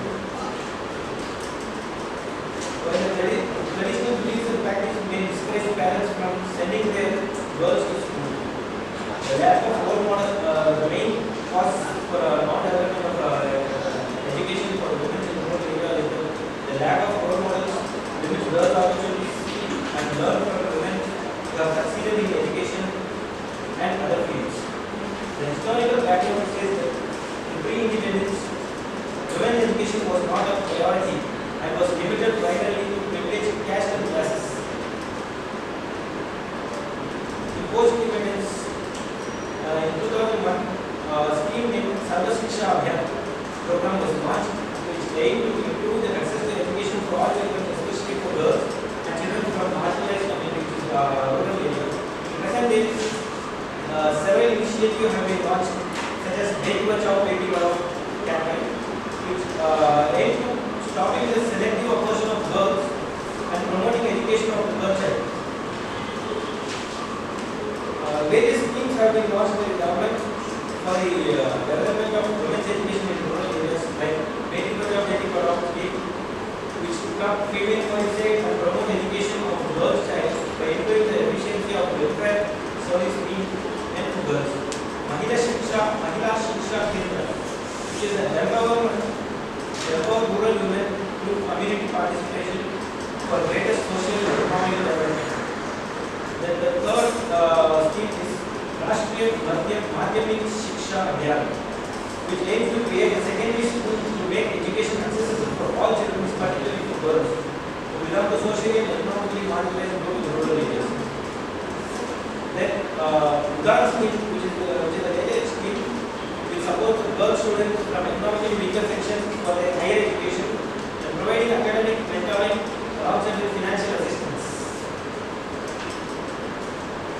Constitutional right and provision regarding the education development of women in rural areas, taking up the industrial education for all global and monitoring report government. It says that India become one of 130 countries to make education a fundamental right of every child. When the RTE Act came in force on 1 April 2010, it made a free and compulsory education for a period of 15 years to a child, which is from the age of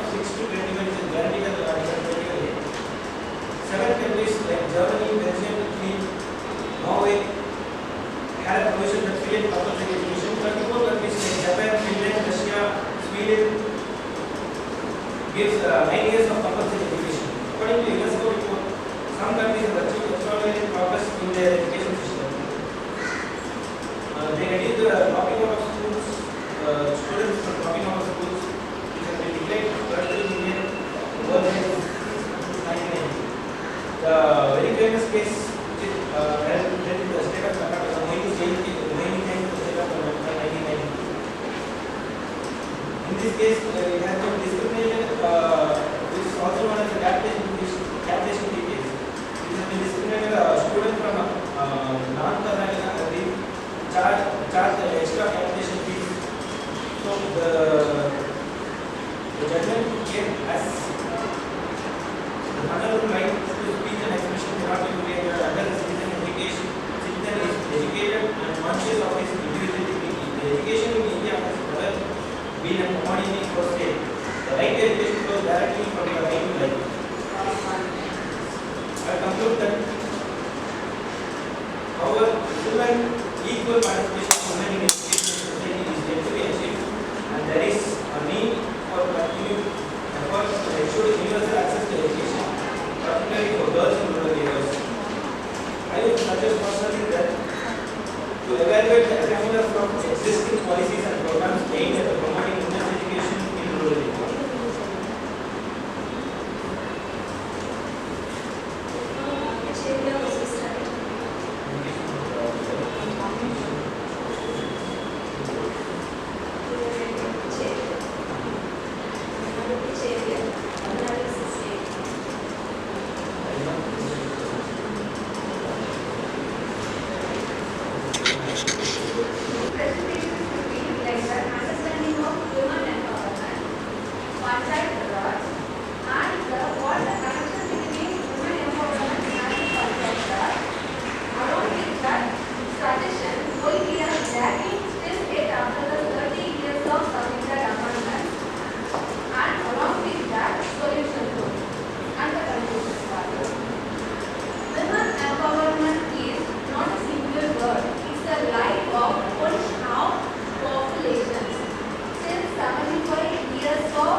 debates or any other conversations. There are various conversations that's been taking place about the germline editing process, but the subject matter that's been lacking is women's health and more well-being. Moving on, the recent birth of twin girls in China, whose genomes were edited using the CRISPR technology, has led to an ethical debate. The discussion was on how and why both modification of uterine transport and human embryos occurred. Which safeguard could have prevented this, and what was the evasion or avoidance in this particular case? So, we need to ask the researchers to research in such a way, to conduct the germline editing in such a way that reflect the goals of the individuals in the society. Moving on to the safety of gestating germline, there are several evidences that show that women being the subject matter of germline editing process, she is at risk at every moment. Firstly, women who undergoes this procedure are at increased risk of obstetric complication. Secondly, studies have also shown that there is increased risk of placental abnormalities affecting the vaginal health of the women. These are critical issues when an embryonic genome is altered. Next, what are the recommendations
Now it is into the amendment, even we got, women got a share in the property, that's fine. But in Goa, that is fantastic. Both are equal so far as the property is concerned. And that is the main thing that empowers us. Economic empowerment is very, very, very important. We may speak so many things, but what empowers, we should decide. Yes, I want to buy a saree. I should not stretch my hand for my husband, father, brother, or son. That is an empowerment. So that is in Goa, that is great, that is fine. I has concentrated on, she has spoke about that. And also the legislation, various legislations that are there for the women empowerment. And in conclusion, I have concentrated on one important aspect, that is what she said is active participation of women in decision-making process. That is where I feel we are. That is where we have need to concentrate. Decision-making power is the ultimate empowerment. That is what I think the researcher. And the second thing is change of mindset. That is very, very important. Patriarchal society, we have been telling that patriarchal society, patriarchal. It is the, we have to change the mindset of the people. That is, we have to sensitize. That is very, very important. And of course, economic resources. As I said, that is very important for the empowerment of women. And that is what my researcher has suggested in her paper. And we have Advocate CD, an excellent presentation because it started with particularly with respect to the criminal law is concerned. It is really shocking. Female infant, 1 million, really shocking. And that picture, my God. So, see, it's scary. And it is a 21st century, we are in 76th independent India, but we are female infant is still like this. See, everybody has to question. That's the question, where we are standing and what our laws are doing. Really, is it the lack of law? Is it a failure in the implementation? Or is it a failure of women? The unzoning equipments and techniques were recorded for finding the child's gender. So it was banned, and Beti Bachao, it was launched by Shri Narendra Modi, our Honorable Prime Minister in 2015. The main thought of Beti Bachao, Beti Padhao is save the girl children and educate the girl children. So next one, Balika Samriddhi Yojana, Dhanlakshmi scheme, Kanya Yagri, Jyoti scheme, sorry, I'm not a Hindi person, so I can't spell it right. These are the 4 implements which has the same model, right? Implementing the education system and giving fund from the central government. These are the main points. These are the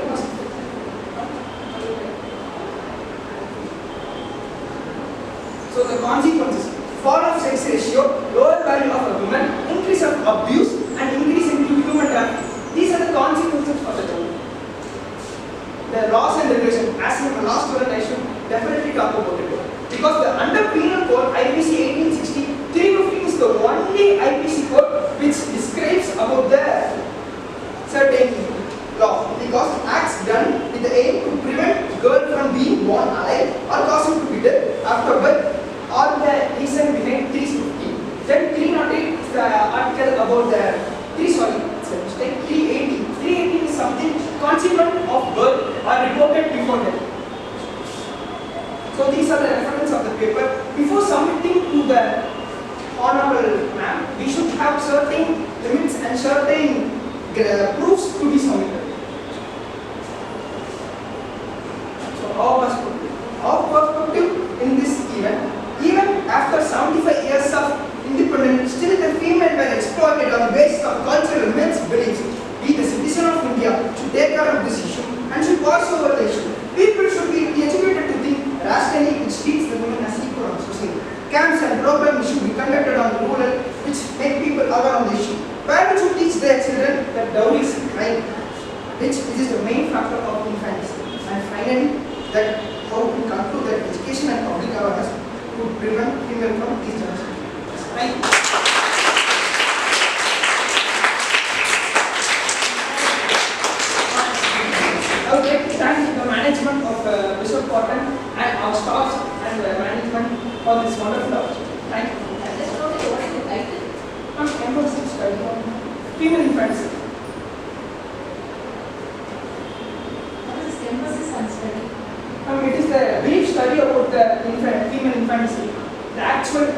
statistics. Emphasis is studies. Is the It may be an empirical study or it may be in study. oh, It cannot be an emphasis study. That is one thing. I just want a clarification. This study is in the word, it is an empirical study in Tamil Nadu. Who conducted the study? You go? yes. When did you conduct the study? We went to the village called Perikatalima. That we interrogated some person who were affected from this issue. So we got the details from that, and we collected many articles and books and many authors first put given. So from this we One more thing. This is your collected from one place. Yes. In Tamil Nadu, one place. Yes. So your title should be special reference to that particular place. Yes. It cannot be Tamil Nadu because one district does not represent the entire Tamil Nadu. Okay, so title has to be special reference, right? Yes. That is one thing you have to do. And then your emphasis was insisting that only about news people and people studies. You are targeting the news there. No, It's a general one. Irrespective of the religion, children are killed. Okay. Now is there not the religion? Not the religion. That emphasis of one more. Then when you put the graph over there, you are taken from the book, from an article. It is a secondary source, right? So see that you got only the graph. Don't include the content what is in the people. From the content there is about It's the not graph. text, no text. Okay. So basically these are the skills. Only the graph, right? When you're writing the citation, it should be which quotas this is 2018 or whatever it is. This is pretty much essay. All the students completed one university there. If you use the word trafficking is wrong, there is an increase in trafficking, human trafficking because of human intervention. How it is related? Because the consequences. Yes, correct. That's correct. That is where she revolted, right? So, place known for notorious activity, that is where you want to venture and find out the consequences. And suppression of women in all these spheres, despite, she said, powers are given to women, but behind the scene, it is the man who runs the entire show. That happens everywhere, not only in Madhya Pradesh, I think, even in Karnataka also, especially in the rural areas. The woman is elected, but the show is managed by the man. Not only rural areas, in Bangalore city also it happens that way. And we went for a NSS camp, very close to our college. The college is in Rasool. So close to the college, Banshankari is there. So we just went for a NSS camp there. So the elected representative is a woman, but the entire office, entire area is managed by the man, including when there is a program sitting on the dais. So this is the situation. Okay? And Yashwant, of course, you are also EMS. Telling us about the consequences of exposing ourselves on the social media platforms, isn't it? As Yashwant rightly put it. We think that by the press of the delete button, everything is deleted. No, it doesn't happen that way. All the data is stored. So be very cautious when we post something on the social media. So finally, to conclude, Pallavi giving us an insight into the constitutional as well as the legal rights related to women and the relevant provisions. So with this, I think though we have the constitutional provisions, the laws, the relevant legislations, everything is in place, but still a big challenge is in front of us, isn't it? We need to realize that even to this day, we cannot walk independently at 2 o'clock in the night. Is it possible? Is it possible for us independently without the help of a man? We cannot even travel also, right? So this is where we need to change and bring a legislation which protects us and where we are given a free hand in everything and where we are given the liberty to walk as we want as women. Thank you.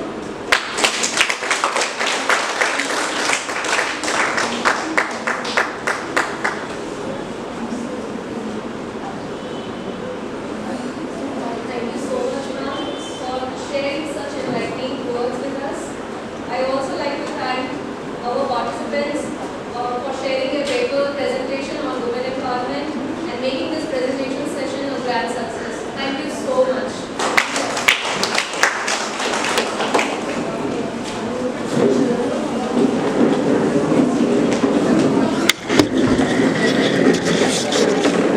Srimati Prabhavati M. Hiramat, Principal Secretary, Government of Karnataka Vidhan Sauda.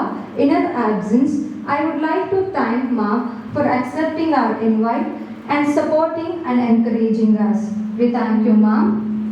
I take this opportunity to thank the Chairman, Shri K. Dwarakanath Babu, Director, Karnataka Institute for Law and Parliamentary Reforms, Government of Karnataka. Thank you, sir, for the opportunity given for our college to conduct the one-day national conference. I also like to extend my sincere thanks to Dr. Revaya Odeyer, Research Head, Kilpar, for constant support in organizing today's one-day national concert. I would also like to extend my sincere gratitude to our Chief Patron, Reverend Dr. Vincent Vinod Kumar, Vice Chairman, Board of Management, Secretary, Karnataka Central Diocese, Bengaluru, for invoking the Almighty's blessing upon us and who is ever encouraging and supporting our college. Thank you so much, Aya, for being with us today. I also thank Mr. Joel Sumant Rajpi, Treasurer of Board of Management, who is ever encouraging our college in our endeavors. Thank you so much, sir, for being with us today. I extend my heartfelt thanks to Dr. D. Ravina Rebecca Ma'am, Principal, Bishop Cotton Women's Christian Law College and Secretary of the Board of Management, who spared time from her busy schedule to be with us and encourage us on this special day. We thank you, Ma'am. I take this opportunity to thank our beloved Principal in Charge, Professor Dr. Indrani K.S. Ma'am, for being the catalyst that stimulates us to do our best and standing us as a pillar of strength. We thank you, Ma'am. My heartfelt thanks to all the principals who have sent the students from all over India, and I would also like to thank the participants who have been part of this conference. We welcome and thank you all the participants. With a deep sense of appreciation, I thank our organizing committee, Dr. Jyoti K.M., Associate Professor, and Nalina N., Assistant Professor, and Ms. Monica Sabatini for their untiring support and constant support. We thank you, ma'am. I would also extend my gratitude to our administrative and maintenance staff members for their support and assistance. I thank my fellow students committee members and volunteers for their cooperation for making this inaugural session a memorable and successful one. Once again, I would like to extend my sincere thanks to our guest, member of Board of Management, member of Kilpart, Principal in Charge, staff and conference on Empowerment Women, Law and Management. Thank you all. We also extend our thanks to all the dignitaries, the paper presenting chairing authorities and the technical session speakers for being part of this inaugural session. Thank you so much.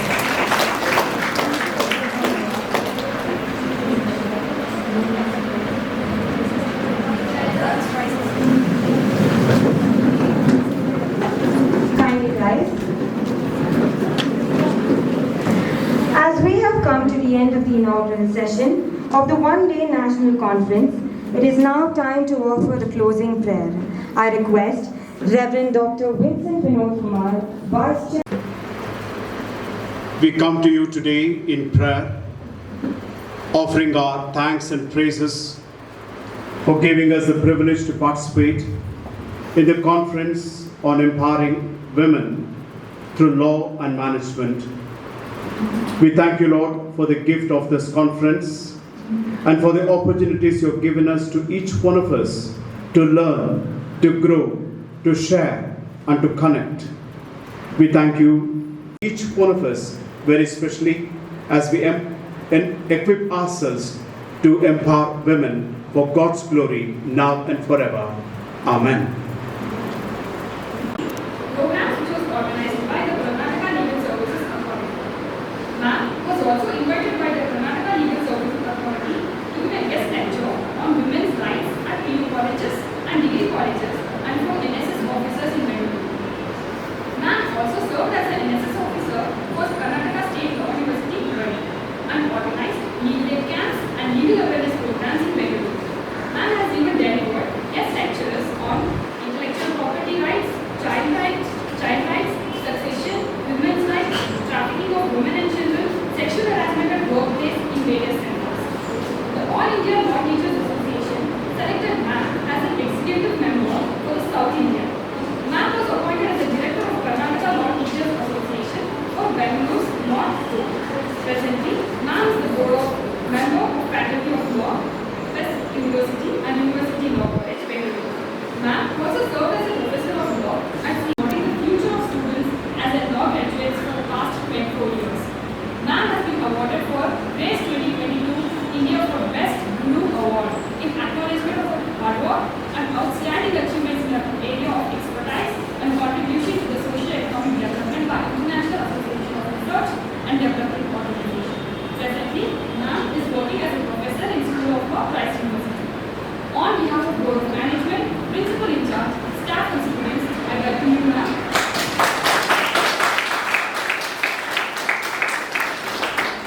Now, I request Aparajita Ma'am, lecturer of Bishop Cotton Women's Christian Law College, to facilitate our chief guest, Dr.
violation of another man.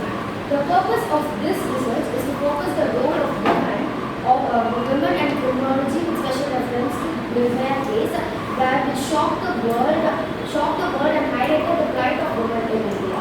And this it also finds that Nirvana case has been a open call for Indian society and government, which prompted then after the case.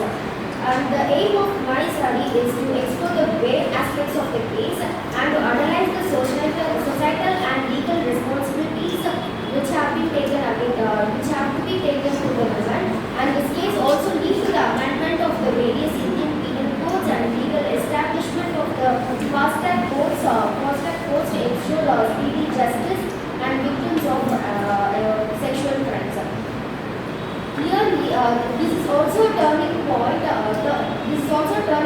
Where the quickest developing wrongdoing has been increased to 21% among the women against crime against women in our country.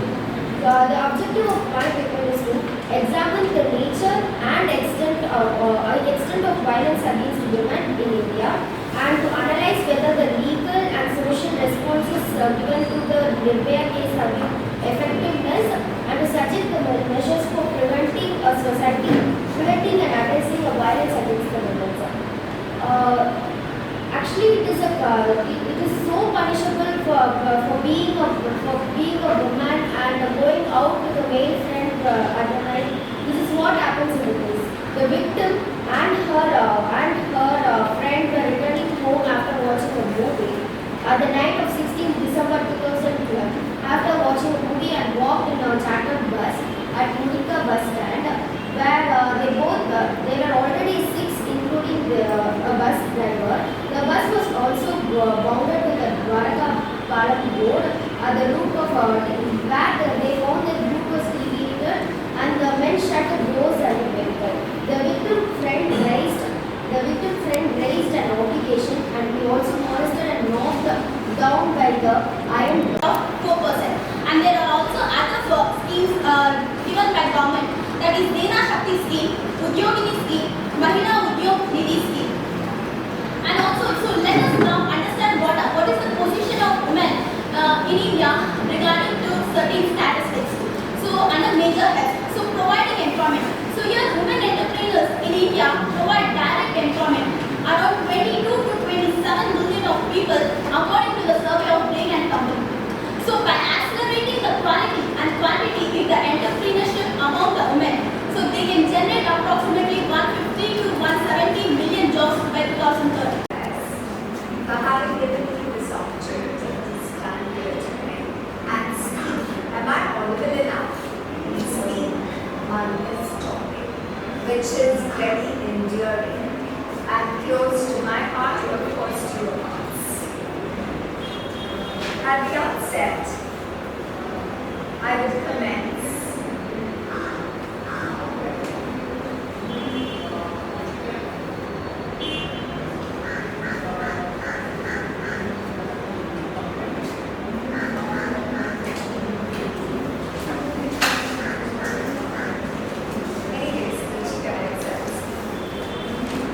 upon each one of us to make a difference, to ameliorate the unbearable tortures and insignificant catastrophes that women encounter in their varying stages of life. For they have no plausible options or solutions to walk out of inhumane and unbearable traumas and treatments due to their illnesses. It is at platforms such as these, connecting with the heavy and exotic mix. Initiative by government to empower women by politically. It is beginning for them to reach from panchayat to the parliament. We have completed 3 decades of the 73rd Constitution Amendment Act, which aimed to strengthen the pillar of democracy and rural development. MP was the first state to execute the 73rd Constitution Amendment Act 1993. Through this act, Madhya Pradesh has implemented a 3-tier Panchayat Raj system. Jila Panchayat, Janpad Panchayat and Gram Panchayat. And Gram Sabha are basic unit of Panchayat, which is symbol of direct democracy. Reservation is proven as a milestone for women politicians, which political empowerment can be accomplished. With the provision of 50% reservation for women at all level of panchayat, millions of women come in contact with the panchayat. As the evidence from the 2022 panchayat election of Madhya Pradesh, women's representation is increasing and women outnumbering the man in the race of panchayat representative and in voting percentage. They were adopted by the central government as a Beti Bachao Beti Padhao scheme. Ladu campaign launched in 2013 by the Madhya Pradesh to discourage and prevent child marriage, under which 2,000 child marriage were prevented. Mahila Panchayat initiative to recognize women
of you are aware, James Madison is part of the US Constitution, and we have our own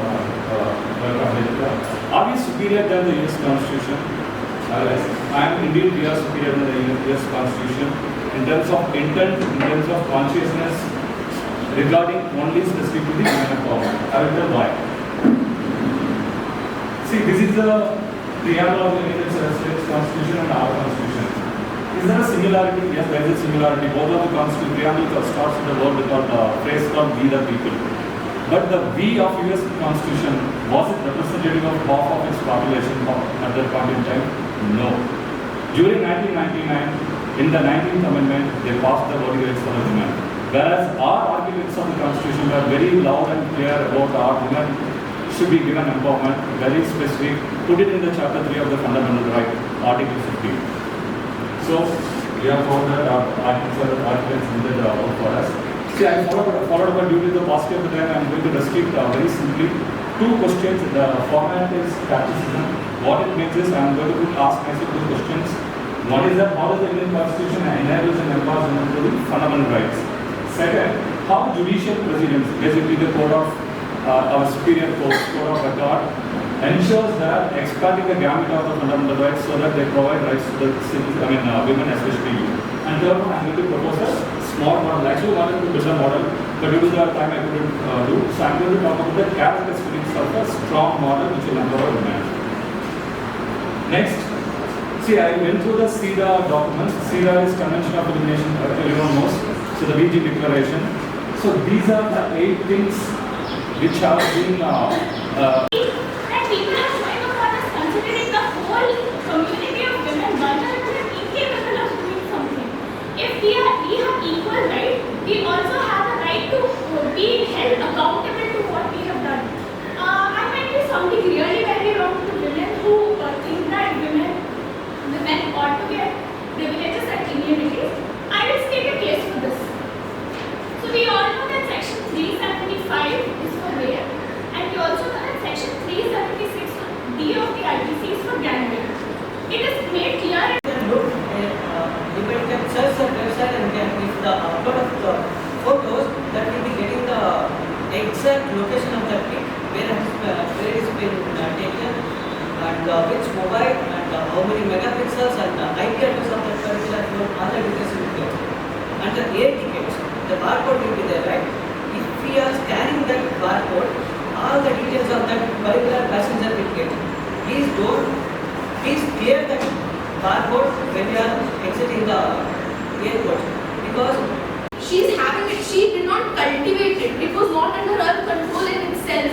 So there are various factors, your biological factors, some hormonal changes. You know, there was one case, a woman after delivery started committing murders. Why? Postpartum depression. Right? So these are certain things. So when you talk about the factors that is affecting, would be your sociological, which means your education. When you see criminals, almost 48% of criminals, female criminals, are illiterates.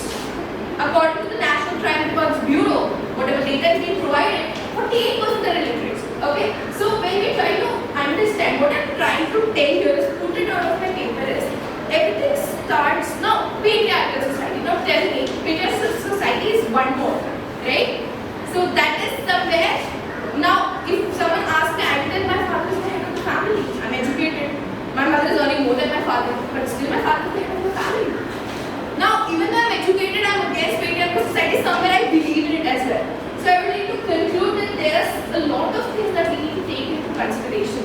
So at the end, I would just like to tell that it's we seeing the intention, the motive of why a person committed would affect a lot of sentencing the person when you're taking a judgment on a person. So that's all. India is one of the most common grounds for such offences.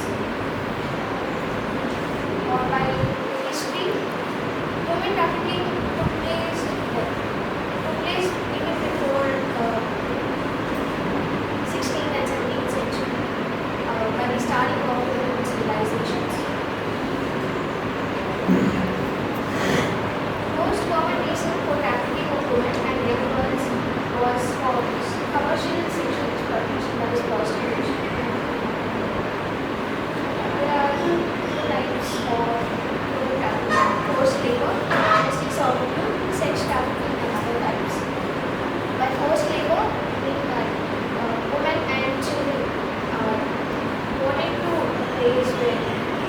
model, right?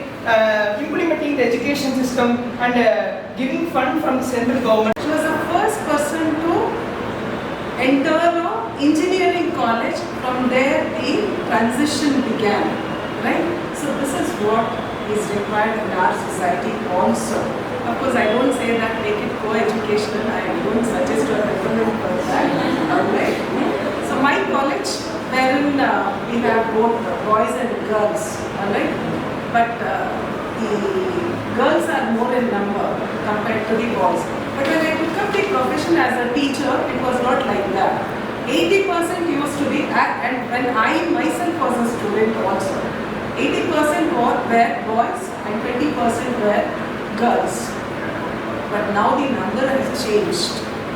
In my college, it is 51:49. 51% is girls and 49% is boys. And other areas also, I think if you make an analysis, the girls play a predominant role, I think. So this is how the society is getting transformed, maybe because of the institutions like Bishop Cottons, which are committed to ensure that women empowerment is there. And coming to faculty also, as you said, you have only lady faculty members. In our institution, 80% are women, including the admin staff. Okay, we have to go and search, where are my boys? I literally keep searching for them. Where are my boys gone? Even if boys are there, no, they are very timid. Unlike the lady faculty members who are there all the time screaming, shouting and ensuring that discipline is there. Am I right? Yes. I think your teachers also must be doing the same.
Feminism is a very interesting concept under this. It's a very modern concept, I would say.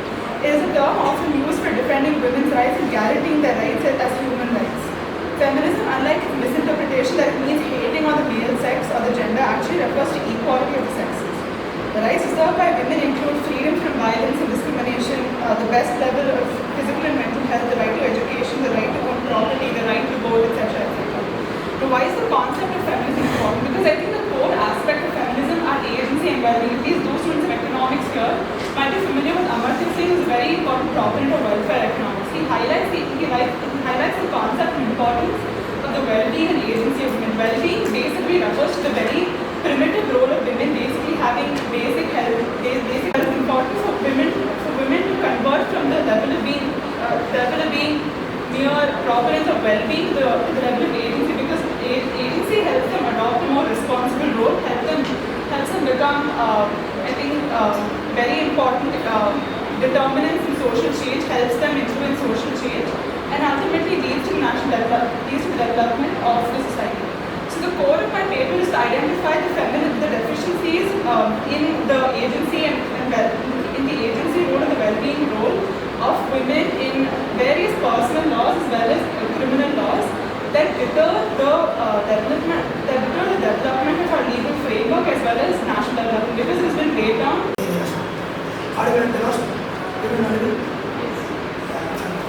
Because this presentation is very important presentation, because these presentation, while researching these papers, I wondered at the unbelievable literacy levels and statistical report I got. This is usually it's unfair and unbelievable. Let's move on to our topic. First of all, I need to rectify that why education is important for humans. The answer for this is, if you educate college with Tamil Nadu Dr. Ambedkar Law University. I'm so privileged and pleasure to present the papers before Dr. Mishra sir. In January, I visited Madras University. East Inputs makes my learning experience immense, and it's much better for me. Friends, as I'm seeing some of them wearing hijab, and I'm talking about this right now, and I'm comparing the empowerment of women with implementation of uniform civil code. Guys, the word hijab is from the Arabic word that is hijab. Session 1 of the one-day national conference on empowering women law and management. Historically, women have been seen as homemakers and caregivers, but times are changing. Women are now taking on more active roles in society, and it's important that they be empowered to do so. Women can be empowered in their homes in a variety of ways. Firstly, they should be given equal decision-making authority with their parents. Women should also be encouraged to pursue their interests and passions.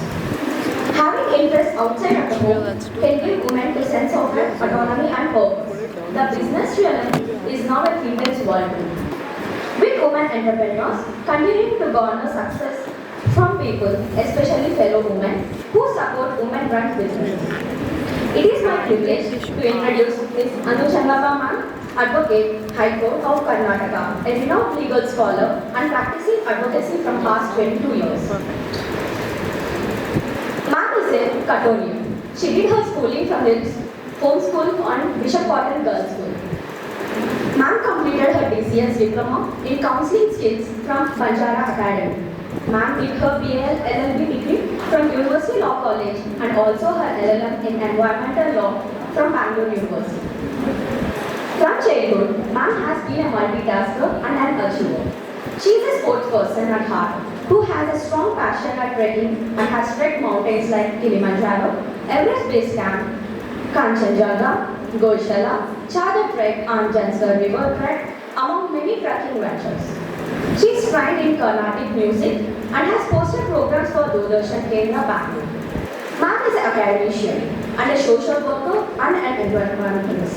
She started her career in teaching at University Law College, Bangalore in 2003 in the Department of Environmental Law. Her interest and passion to save the environment led her to serve as Lake Warden under Lake Development Authority in 2001. And also work as NGO on the issues of human rights and environmental law, such giving legal awareness to the public at large.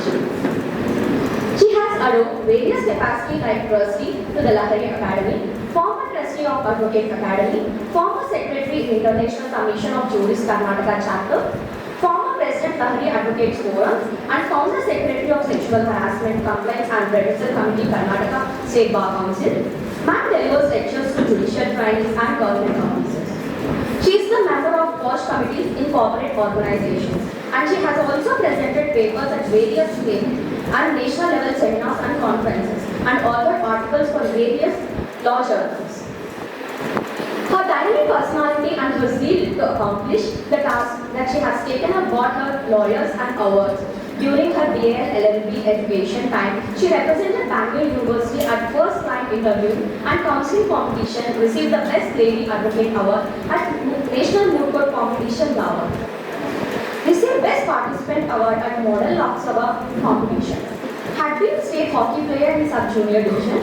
Received Best NCC Cadet, Best Hockey Player and Best Ring Factor and Best All-Rounder awards when she was at the home school and Bishop Cotton Girls School. In 2008, she was awarded Karnataka's Best Legal Service Award by SL Group and G Network.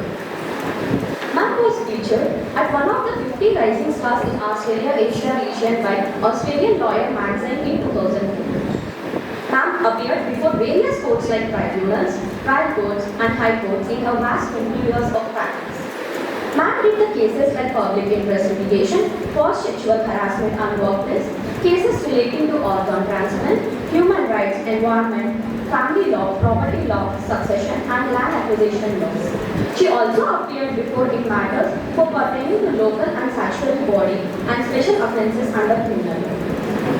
Today, we have the most dynamic lady who is the best person to enlighten us about the women empowerment at home and workplace.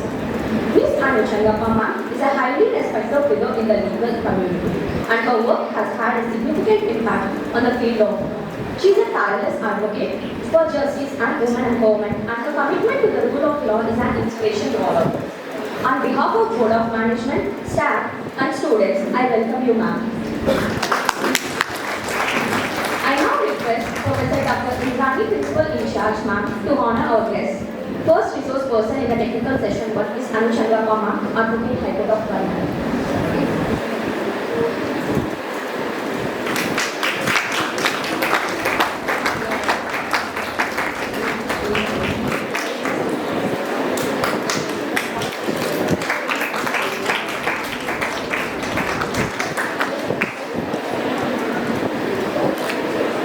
Thank you ma'am. I now request Ms. Anu Changappa ma'am to share her insights and experiences with us on women empowerment at home and workplace. Over to you, ma'am.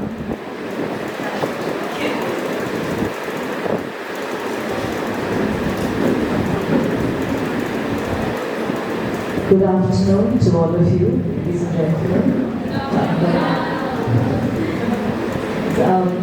The principal and faculty of Bishop Cotton Women's Christian Law College, the student coordinators, the paper presenters, the audience, the guests. It's a pleasure to see you all on an afternoon, and so much is happening in Bangalore city. Just coming here, I think, is as good as reaching Mount Everest. At least I felt that way today, with all the traffic cones and everything. So wonderful to see a houseful audience at this hour, post-lunch session. I hope I'm not going to put you all to sleep with what I'm saying. Yeah, right, because I've also sat in the audience, so I know how it feels. Okay, so today I'll just get into the topic without much ado. But before that, before I forget, thank you very much, the organizers, for inviting me, for thinking of me for this session. It's always a pleasure to interact with students and faculty on these topics. So my effort here is to try and place before you the realities of the implementation of some of these welfare legislations, as we call them, and to leave with you certain thought processes which hopefully you will build upon after you leave the session and work upon and come up with your own opinions, solutions, suggestions, etc. Because we have wonderful laws, but when it comes to implementation and ground realities, it's a different picture. And I think right now the emphasis should be on making our existing laws effective. So it is in that direction that I will be presenting whatever I have to say to all of you. Okay, so the topic that I have been given to speak about is empowerment of women in the home and workplace. It's a vast topic. I would require an entire day to actually do justice to it. But what I will do is I will just give you a bird's eye view of this topic, and I will restrict myself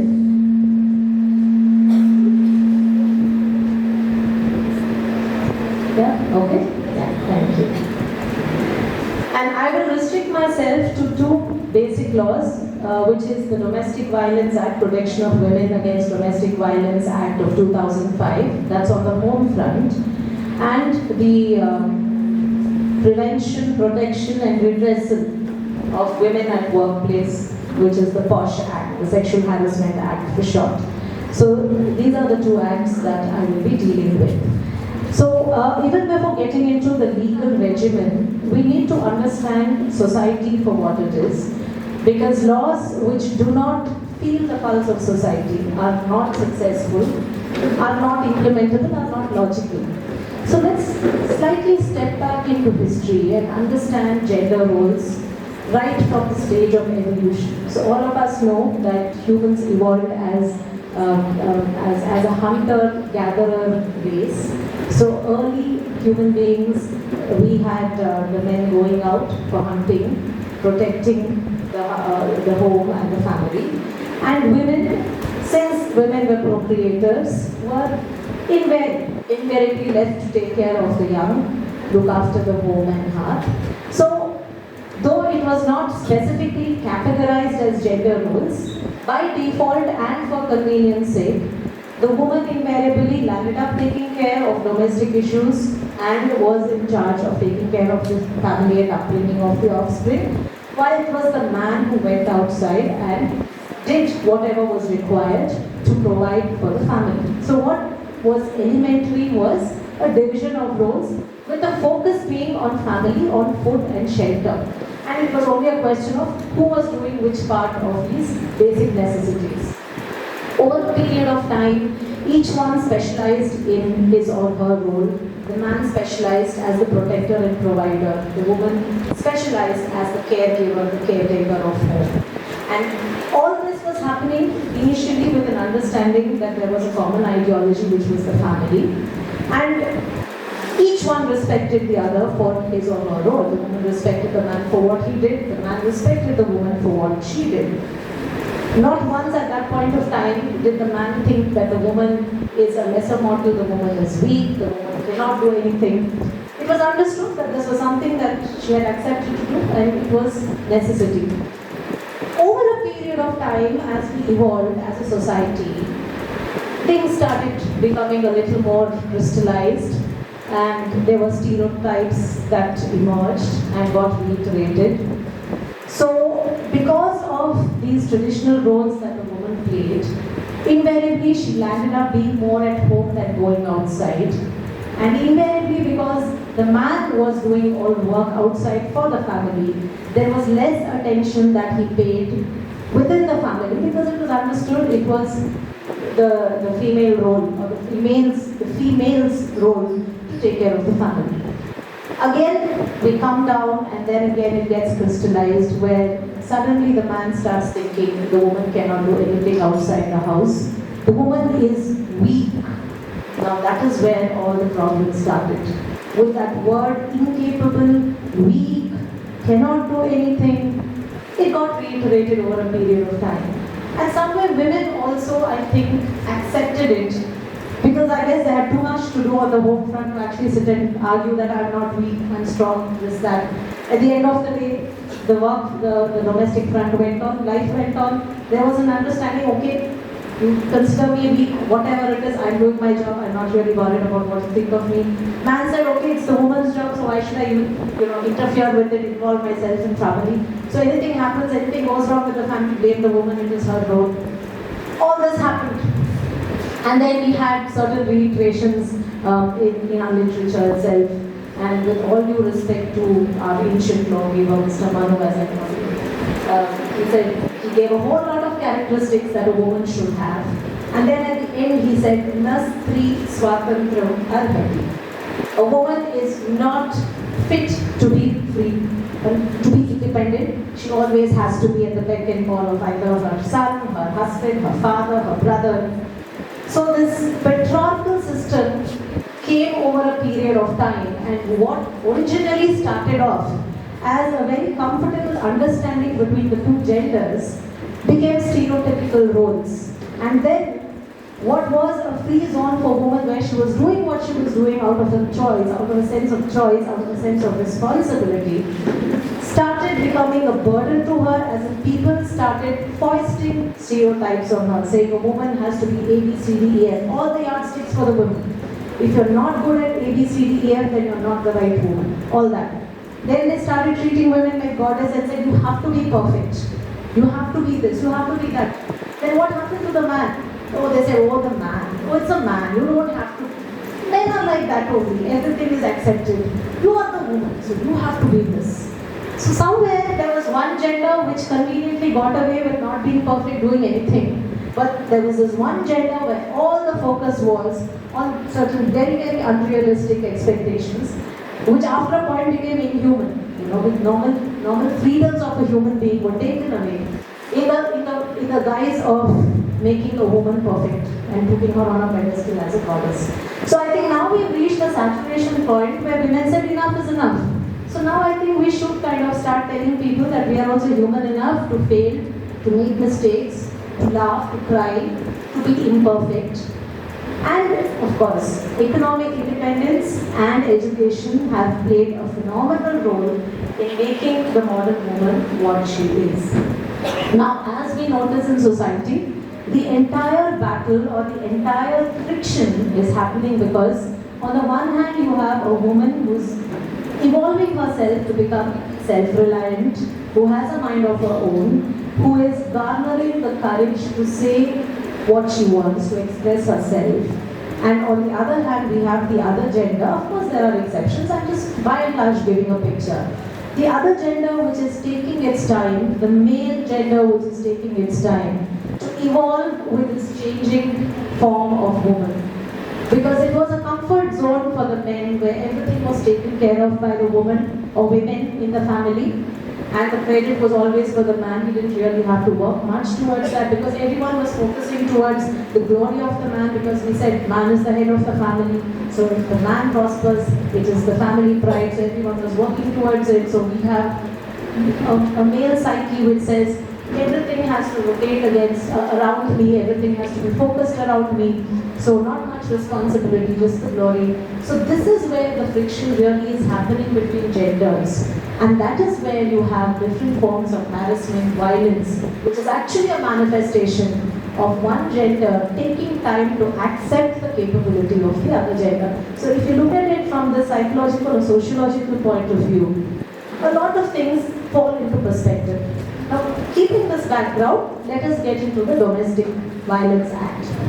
So, when people started talking about domestic violence, again remember I said a lot of what we call violence today or harassment today was not even construed as violence or harassment by generations of women. They accepted it as a part of life.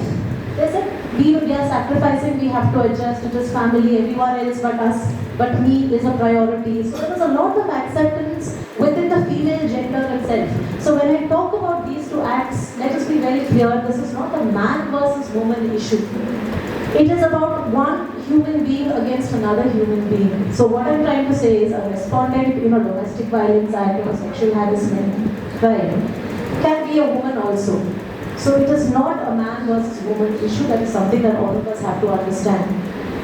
So when we come to the domestic situation, we have a situation where there is a patriarch, there is a matriarch, and we have a matriarch, we have a generation of women who were educated, who had some kind of freedom before they got married, and they have a sense of domination about them. And when it comes to the next generation of women, they are not willing to give up that dominant position. So it becomes an internal gender issue of one woman in the family against another. It could be a mother-in-law, it could be a sister-in-law, it could be a sister, any relationship. So there would be perpetration, and invariably there was this one generation trying to get the next generation to do exactly what they did, saying that we've sacrificed, we've tolerated, so you also have to do it. But then there is this next generation which is a liberated lot, which has been brought up just like a boy of the family, so they do not understand why they are being restricted. So again, there is a lot of friction happening. I don't want to use the word generation gap, I hate that word. Let's not get into that. It's not generation gap, it's just about understanding each other's perspective. If each one is able to put himself or herself in the other's shoe and understand the perspective, a lot of these issues will not happen. So rightly or wrongly, people started talking about what was accepted as normal behavior as violent behavior. And I remember in 2004, 2005, there was a section within the fraternity, the lady advocates themselves were opposed to getting Domestic Violence Act as a legislation. And that must be quite surprising for you all, because this is a section which is supposed to be the front runner when it comes to rights of women. So there were these senior lady advocates who said, it's okay for a woman to be beaten. Once in a while it's an expression of love. I'm a little confused on how that can be an expression of love. So it's an expression of love if the woman is beaten by the husband is expressing his love, he's expressing, his fondness for the woman. Okay, and once in a while, she gets blasted at, see, after all, he's concerned about her welfare. So, she needs to be corrected once in a while, he's worldly wise. All this, it was very, very shocking because I remember I had just entered the profession at that point of time.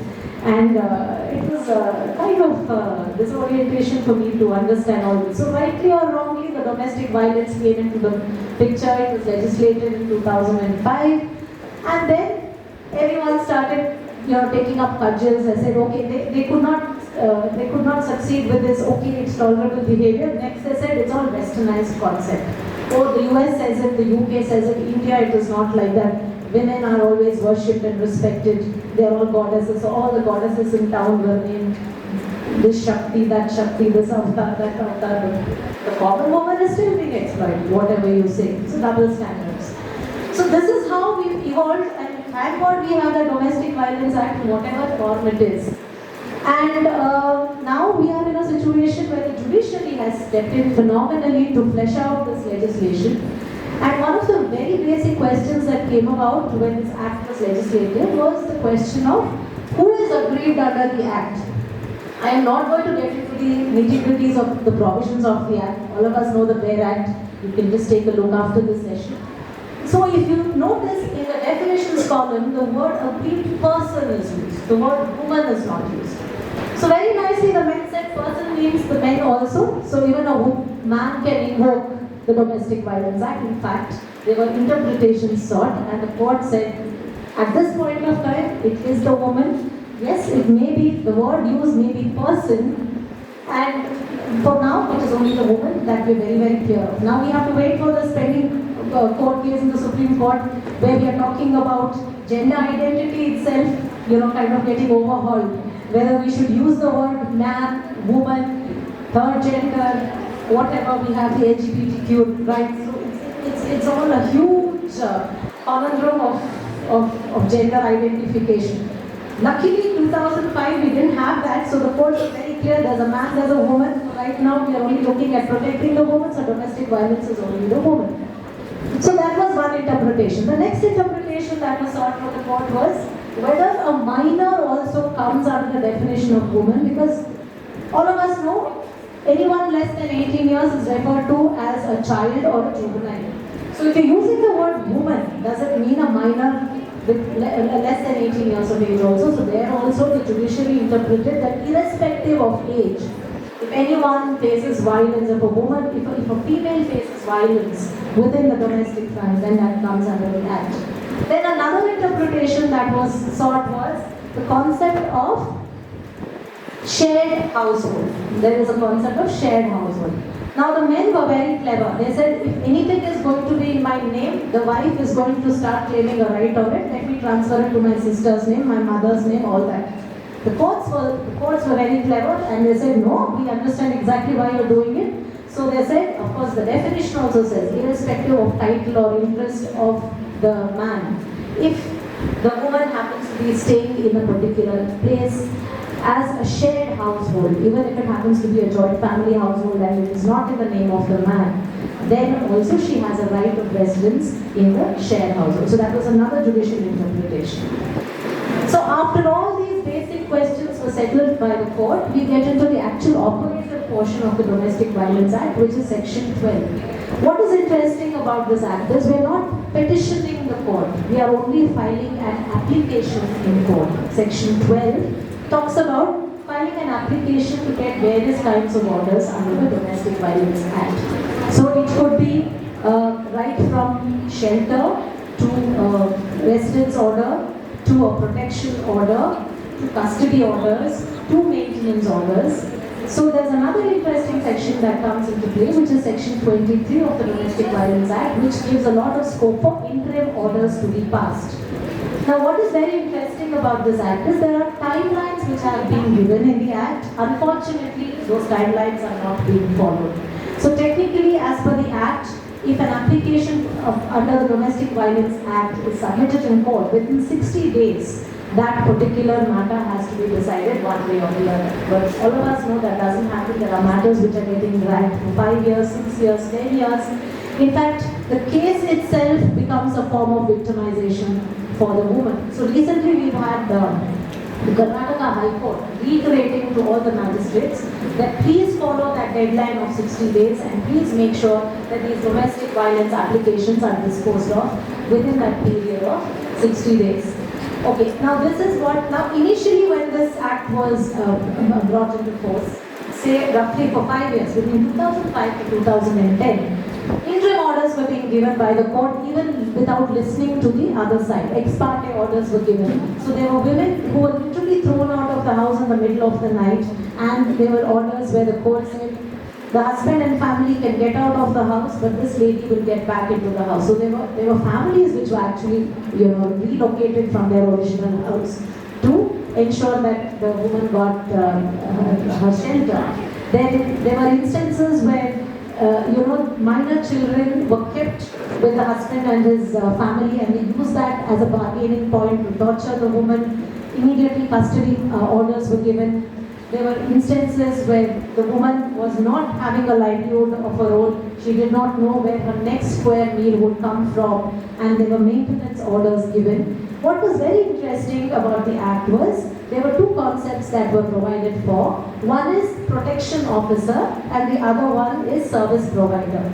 So protection officer, as per the scheme of the act, is supposed to handhold the victim throughout, right from helping her to lodge a complaint, to ensuring if she requires some kind of psychological counseling, to make sure she gets medical help, all that, and to also prepare a domestic incident report for the court's perusal to understand whether there is a violent incident that has taken place or a series of incidents that has taken place.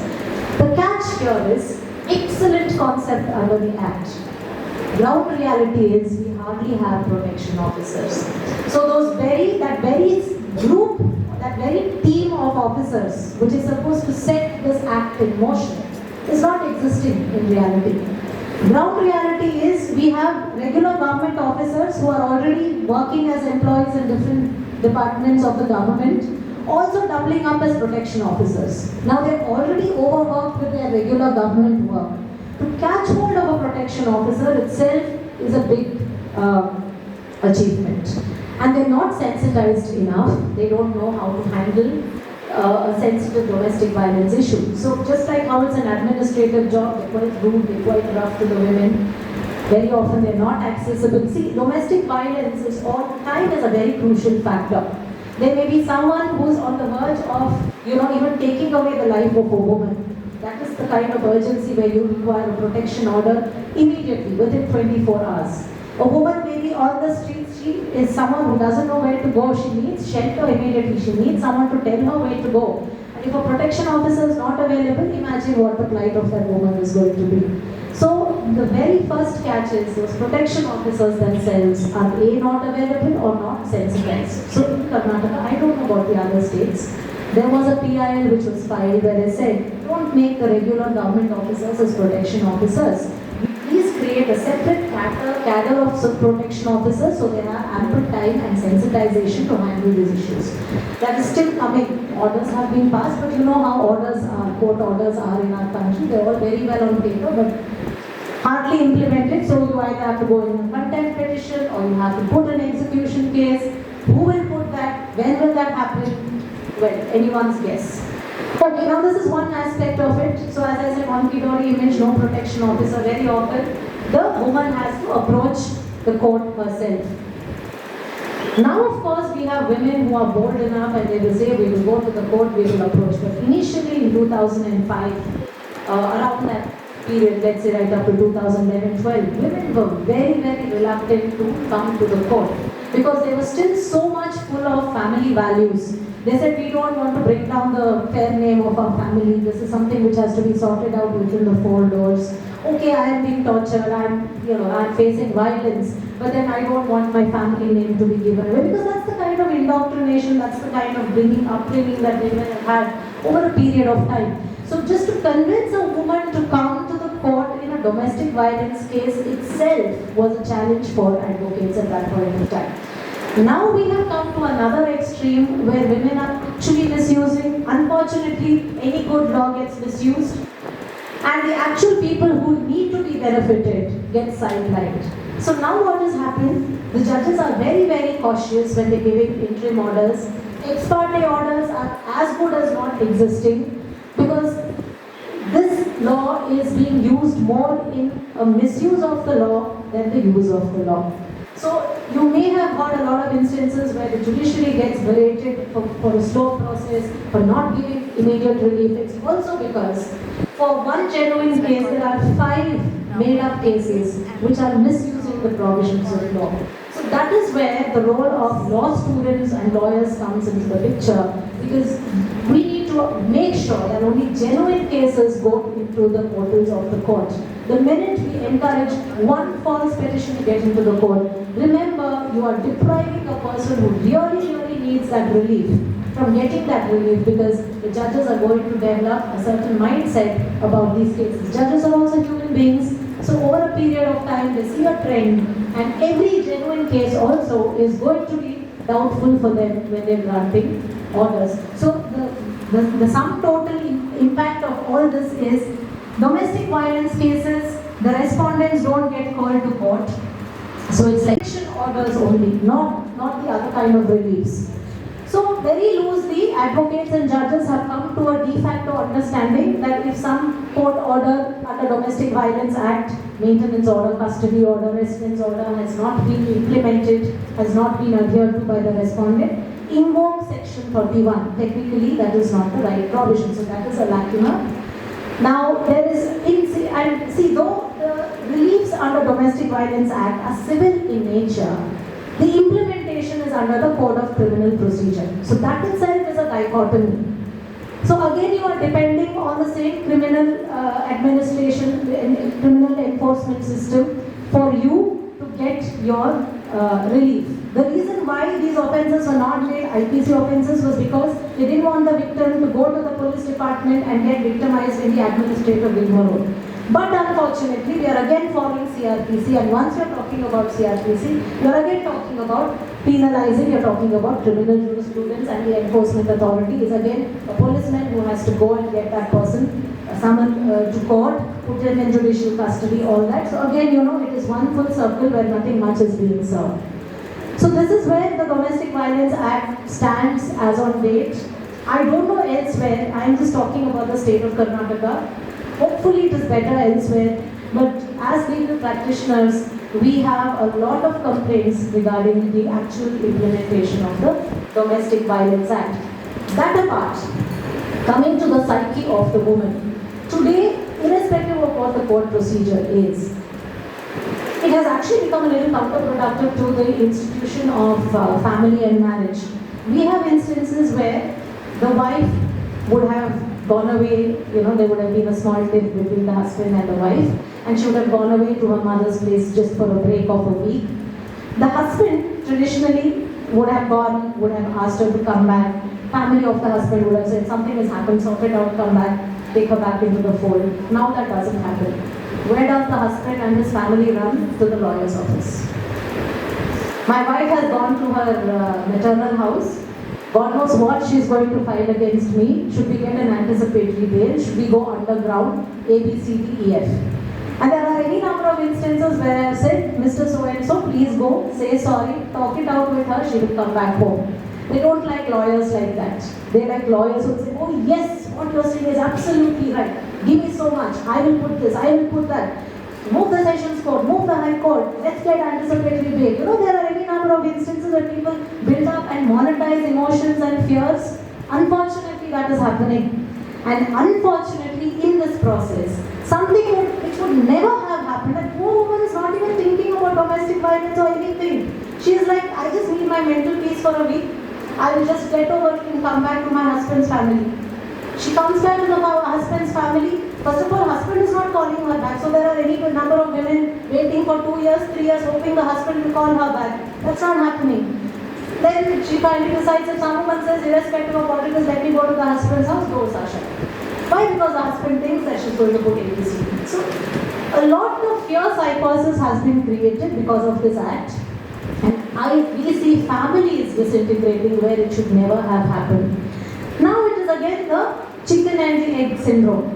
So here is a lady who, given a choice, wants to get back to her family, wants to continue with the husband. But because of this kind of treatment, she is apprehensive and she says, I am feeling insulted.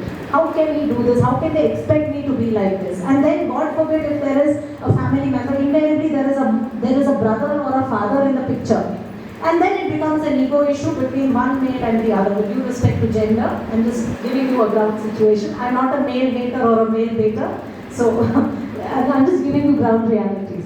So there is this brother and father of the wife who is showing his or her ego against the husband, saying, how dare you treat so and so. No one is talking to the woman, no one is asking her what she wants. The woman finally, unfortunately, becomes a pawn in the whole process. And over a period of time, there's nothing but total disintegration because it all boils down to egos with no one wanting to step down. And there are often instances where the woman says, I don't want to get into a domestic violence situation or a divorce situation, but she is forced into it because this is how it is. It's all about ego clashes. So this is what domestic violence in a nutshell is in the real world. I will quickly switch on to the next topic because time is a constraint. But if you people have something to share, if you have some questions or clarifications, we'll take a 5-minute or a 2-minute break and then I will go on to the POSH Act. Does anyone have anything to ask or to contribute? Because I heard a lot of papers have been presented, so I would really be very interested in knowing your thought processes about this branch of jurisprudence. Can we take a break for 2 minutes, organizers? Is it okay for an interactive session on this? They're not here. Yeah, we can. So does anyone have anything to say about domestic violence? I'm not deterring anyone from approaching the court under Domestic Violence Act. I'm just saying be a little realistic when you approach courts because this is also the hard reality that one faces in court. Also another situation where on the one hand the man and his family are very scared. Women on the other hand are feeling very, very empowered. So at the drop of a hat, we have women saying, I will drag you to court. Now, I don't know if it's good or bad for family as a unit, but the fact is, the woman feels strong enough with the understanding that there is a law, there is a judiciary which is going to help her if she goes to court. That psychology itself makes all the difference in the domestic dimensions because she does not have to feel victimized anymore, she does not have to feel scared, she does not have to feel ignored, she does not have to tolerate disrespect. So a whole lot of stereotypical treatment that was accepted for a woman is no longer accepted. And there are now family members of the women who help them and support them if there is any disrespectful behavior in her matrimonial house. I was talking about a matrimonial situation. Domestic violence is also applicable to daughters. There are also instances where there are patriarchal mindsets of fathers and brothers because of which women have even left their maternal homes. So there are reliefs of shelter and residence and other things for daughters of the home also. Though Domestic Violence Act is more used in a matrimonial situation, daughters also can benefit from this relief. So again, it's a sense of empowerment for the daughters of the family where they cannot be treated like second-class citizens in their own maternal house. So that's the kind of empowerment that this particular branch of law and interpretations by the courts have given women within the domestic arena. Okay, so we have no one has anything to say or ask, we will shift to the next, which is the POSH Act. All of us know about how the POSH Act came about. What is interesting is there are 3 words which are used in this. It talks about prevention, protection and redressal of workplace harassment. So the entire emphasis is to preempt, don't even allow it to happen. It's a zero tolerance policy when it comes to sexual harassment at workplace. Now again, let's go a little bit into history and talk about how this entire shifting of paradigms happened. So here we have a situation where there were traditional stereotypes, women were not coming out of the home, man was doing everything. Now we have an educated workforce and women are no longer looking at themselves mere procreators or caregivers or homemakers. Now everyone is talking about an individual identity of her own. Nothing wrong with it because a woman is as much a human being as a man. So if she wants her sense of individuality, no one can stop her saying that this is your traditional role. And so rightly or wrongly, from the 70s onwards, slowly we had women trickling into the workforce and gradually the so-called male bastions were also taken over by women. Here, there was a sense of insecurity that crept into the male workforce, a sense of rivalry that crept into the male workforce. The typical traditional male psyche of a woman has to be protected, a woman is a lesser human being, a woman is only a symbol, a woman is only an object. All that sociologically men had been ingrained with, started getting out into the open at the work front. And of course we have the Me Too movement. I don't have to say much about it because that was very much a public thing. But the one very, very impactful case was Vishaka versus State of Rajasthan in the late 90s. What is interesting is even though we had signed as a signatory to CEDAW, Convention Against Elimination of All Forms of Discrimination Against Women, technically within 10 years we should have adopted a domestic law to give to implement the objectives of that convention. We did not do it, and that is where we really need to be proud of our Supreme Court, where Supreme Court said we will step in, we can't wait for the legislature anymore because women are getting harassed and victimized. And that was still a period where women were taking baby steps in the workforce. Very tentatively they were coming into the workforce, they were talking about careers, thinking about getting into offices, all that. So if at that point of time the court had not stepped in to protect the women at the workplace, we probably would not have had the kind of respect and dignity that women enjoy today in various fields as a workforce in their own right. So all of us know, I'm not going to get into the case of Vishaka, all of us know what the guidelines are, and it's only in 2013 an actual legislation came about, and that also because one girl, one very, very brave, bold girl had to pay with her life for the entire nation to wake up. 2012, Nirbhaya, all of us know about the Nirbhaya case, where she was brutally gag-raped and she succumbed to it. And that is where the nation finally woke up. And from 2013 till today, exactly 10 years now, almost 10 years now, December 2023, we finished 2020. So 10 years up, and we can see a phenomenal change in attitude towards women's rights, not just in the psyche of the women themselves, but the men also. And that makes all the difference. Where society is coming forward, where men are treating women as equal partners, and we've had amendments to the IPC. Now sexual harassment itself has become an IPC offence. And finally, after this incident, we have the POSH Act of 2013. So what should have happened way back in the 90s finally happened in 2013. In many ways, the POSH Act is an improvisation on the Domestic Violence Act. I consider Domestic Violence Act and the POSH Act as two sides of the same coin because we're talking about the same kind of violence. It's just that one is in the home, the other one is at the workplace. So whatever yardsticks are applicable for one are applicable to the other also. So we have an internal complaints committee. You must have read, I think as recently as last week, Supreme Court said It has been so many, it's been more than 10 years that we got the POSH Act, but we still don't have governments implementing them. You are not implementing it in the public sector. Private sector has really caught up. The corporates are going overboard. In fact, that is one of the ranking criteria for corporates. Just like CSR, corporate social responsibility, their POSH policy also is one of the yardsticks to gauge a corporate establishment. That is the kind of importance that is being given to POSH.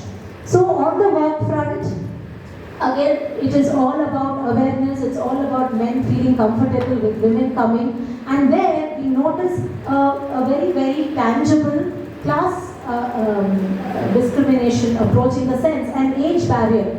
There is one section of the workforce, irrespective of gender, men or women, who are not tolerant to certain developments or certain modern concepts with which a young workforce enters into the organization. They are kind of stuck up with their own ideas of what a woman should be, how a woman should dress, how a woman should talk, how a woman should speak, what a woman should do.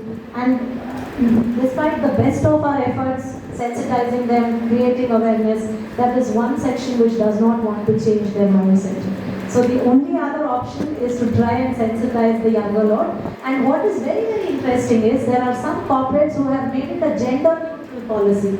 Though the act is only for protection of women in the workplace, there are a lot of organizations which have said men also face harassment. So now it is a gender neutral POSH policy that everyone is moving towards.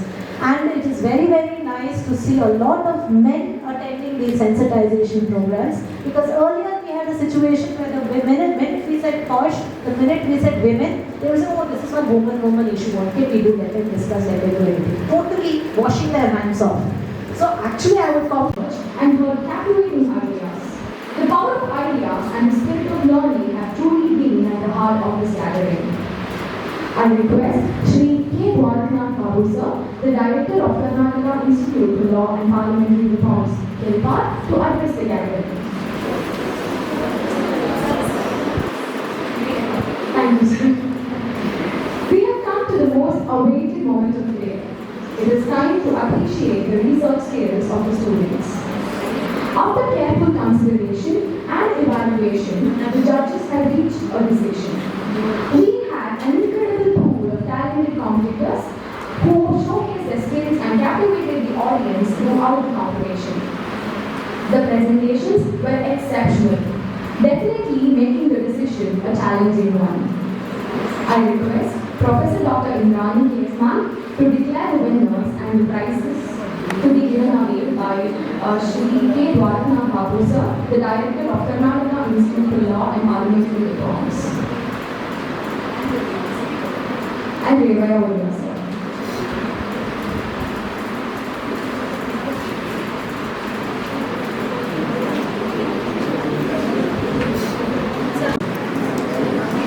I request all of you to keep standing and join for the national anthem. Final year, BBLLB, and I deem it my honor to introduce our second speaker for this afternoon, Dr. Anita A. Patil, who is going to give her thought process on the topic, a new dimension to daughter's right as a co-pastorate. On behalf of the Board of Management, Principal in Charge, staff and students, I welcome you.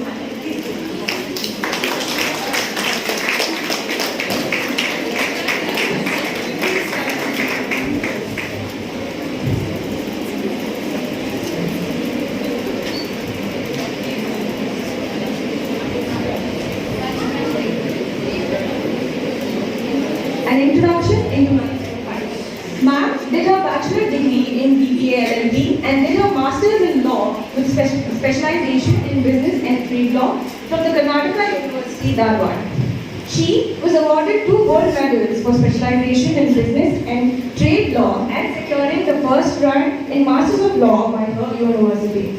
She has qualified for the UGC NET along with Junior Research Fellowship in the year 2012.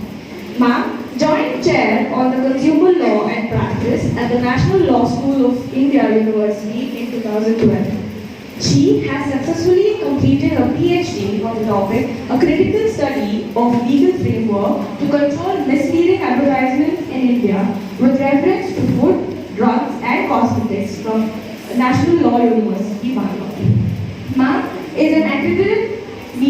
year by completing a 40-hour training module in negotiation and mediation at IIAM Cochin. She has actively contributed in the policy making on the Consumer Protection Act 2019, the Ministry of Consumer Affairs, Government of India. She has been the editor of international journals on consumer law and practice and March of Consumer Law and Practice from 2012 to 2019. Ma'am is also the external member of POSH, Prevention of Sexual Harassment at Workplace Committee of reputed organization in Bangalore.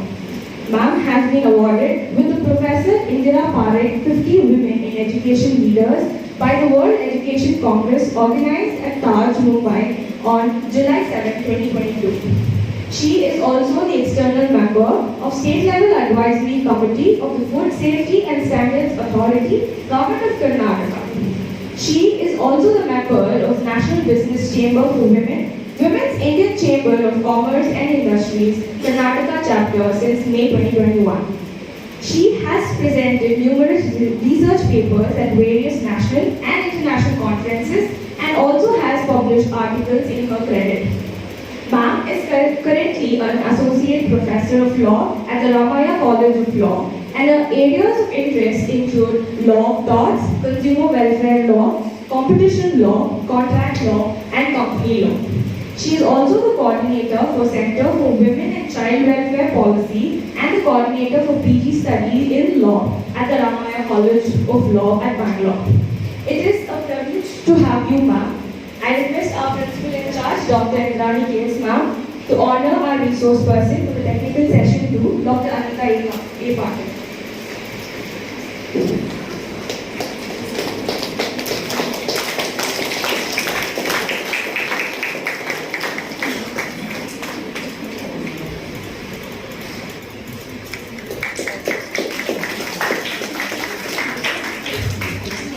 Thank you, ma'am. Let us now hear ma'am's input on daughters for parcellary rights. I now request Dr. Anita A.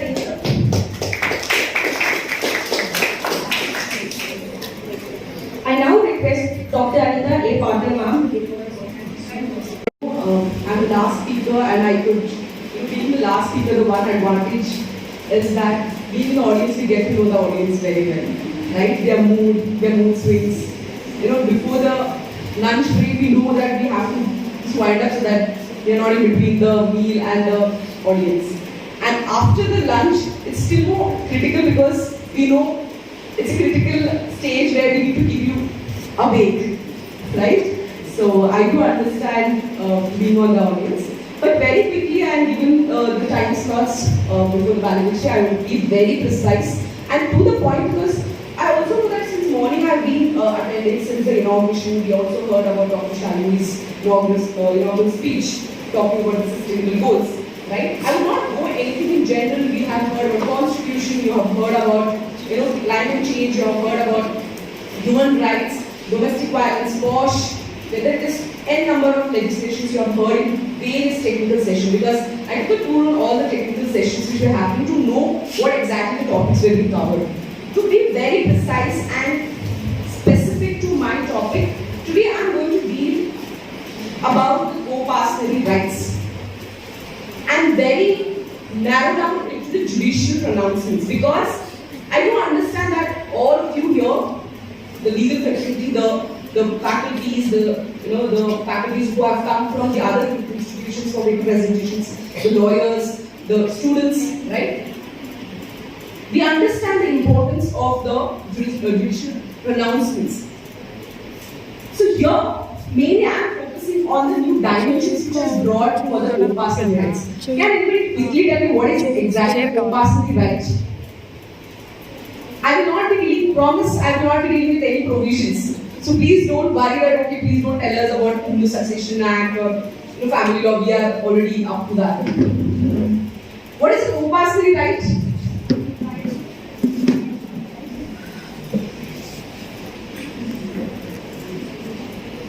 So, to just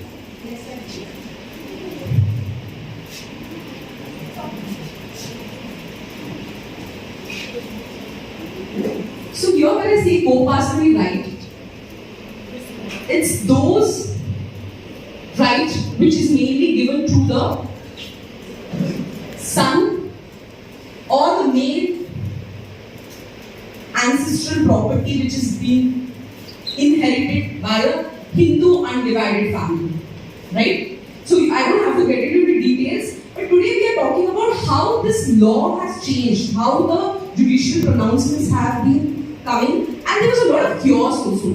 When I say chaos, because there was an amendment in 2005, which mainly brought section 6, right, under the 2005 amendment. I'll be talking about that very quickly in the next few slides. Talking about the first few slides, I've just been there because the mindset of when we are doing a presentation is 45 minutes, and now it is narrowed down to 10 or 15 minutes. So I have just listed out all the soft laws, or you can say the international conventions which we are being governed. Next slide, please. Coming to constitutional provision, I will not get into it. You already know all the constitutional fundamental rights, right? The rights which is mainly to protect the woman and child, right? And also Article 15, Clause 3, which is mainly talking about the protection of the woman and child with regard to special protection. And the next slide also talks about gender equality, gender disparity, which we have already spoken about since morning, and ma'am also have taken a very comprehensive session which showed us, a live examples which was very, very informative, and we all could relate it. I know, ma'am, I would also, my opinion, which ma'am showed the video, with regard to the people stories. Now, I have one input for that. My question to that video is, why is the question being asked only the females? That how do I manage? And trust me, girls and boys, the same question is asked to me also. Right? To me also, the reason because I'm not a celebrity per se, but I'm a mother of twins. And when I was mainly, going to my maternity, in fact, ma'am, in NLS they had given me a farewell, thinking that I will not be back because I also had the same opinion with the way she had that I will quit the job after my maternity. So my question would be here that why only the women are getting these questions? First of all, we have to stop asking why the same question is not asked for a male once he becomes a father. And why only a mother, especially a mother who is a twins. And I'm a mother of twin sons. So they thought that I'll never come back after my maternity, but they were really surprised, or you can say shocked after seeing me after 6 months of my maternity. So my question to that video would be why this question is asked only for a vice president of a company? Why only a female who is working? Why not a male is not asked the same question? Is it the taboo which is here or the society? It's in the minds of us that why such questions are asked for a female. First of all, that has to be questioned. So next time we should make sure that such questions should not be asked for a female. You're mainly making us show that you're not giving 100% to your family. Isn't that making us guilt? So I had that objection to that video, that why such question is asked. That on the lighter part. So coming to the next slide, please. So when to be very specific, when we talk about co-parental rights, Hindu Succession Act of 1956, Section 6 mainly spoke about the rights where co-parental property, that is your ancestral property, whether it might be your farm, your house, or any of the ancestral property is mainly inherited to the son. Right? Now, this was against Article 14, Article 15, Article 21, all these constitutional rights were being violated because of the Section 6 of the 1956. So what happened is that the legislator brought an amendment in 9th of September 2005, which said that now not only the male son or the females, that is the daughters, will also be getting property in the co-parental property, that is your joint family property, you can say, the co-parental rights, which is for mainly Hindu undivided family. Now, because of that legislation, there was so much chaos in the society that there was a case called as Prakash Koti's Philosophy. This was a case of 2016. So in this case, Justice Goyal, what he said is that, look, if female have to inherit the co-parental property, her father, whose property is getting inherited to her, he has to be alive on the day of the amendment took place, that is 9/9/2005. 2005 when the amendment took place. So this was a judgment which brought so much chaos in the society that daughters were literally so confused as to whether they're getting the property or not, because it was subject to condition that her father should be alive on the day of the amendment took place. So during this period of time from 2016 to 2018, it was a ruckus in the society with regard to co-parental right. Now next judgment which came was Danama versus Amar. It came in 2018. So here, in this case, they said that see nothing doing, irrespective whether the father is alive or not, the daughter, the moment she is born, she has equal right as a co-partner. Right? So this case again brought a lot of ambiguity in the society whether what is the fate of a daughter with regard to co-partner right. Next slide please.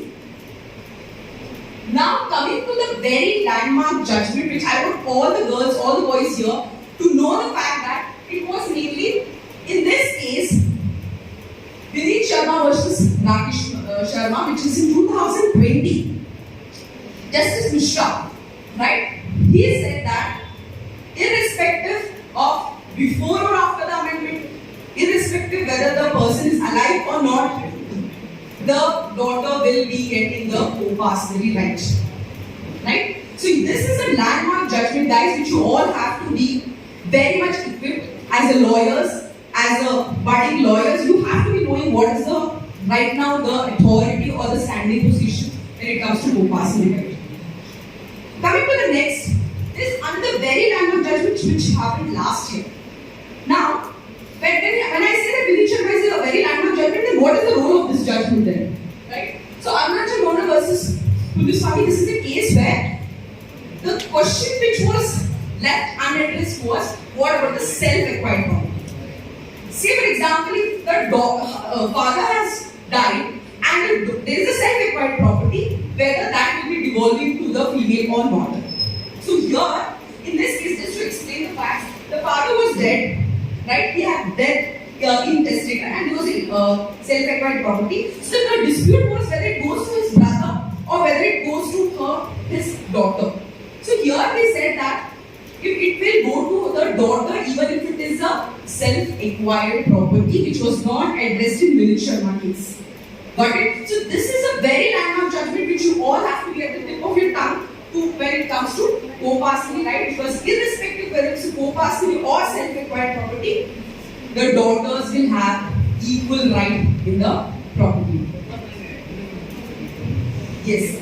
So here also they have mainly talked about that section 14 that of the Succession Act, that the female has the absolute right to the property, and in case of section 15 clause 2 subclause A, the property of the female intestate acquired from her parent to devolve upon father's heads. In case if he has, she has been acquired it and it's intestate, then it goes back to her father's side. Next slide please. So finally, I would like to conclude mainly saying that no doubt we have n number of legislations, n number of judicial pronouncements, but here the ruling is that, next slide please, the way forward. Last, the main conclusion or the way forward is that, and as I said rightly, that it's not about law, it's not about enforcement, that will do it to its best, but the major reason is the mindset. And as we said, and I can appreciate the second video also because someone said that all men cannot be made on the same weighing machine, right? All fingers are not same. So what he rightly said, I would definitely agree with him. No doubt in the second video we also saw that the conductor, the driver as well as her fellow passengers have also supported her. So in a positive approach, we also know that it is not about one guy where we can say that okay, men are bad. So they mainly see a woman as an object. So there are males who also support, and I can say the best example in me, as someone rightly said, that it is also about equal partnership. Because of equal partnership, we are here. The females who are there here as the speaker, it is because of the equal partnership or the support we get from our male partner, right? So I would definitely agree with the two videos what Ma'am mainly said. So it is all about how we take the approach and mainly come out of the taboo that female males, are just isolated. They have to be isolated at home, and they deserve nothing more than that, right? So these are the major pronouncements which I wanted to figure out with regard to co-pass pregnancy. Thank you for being a very patient for your time.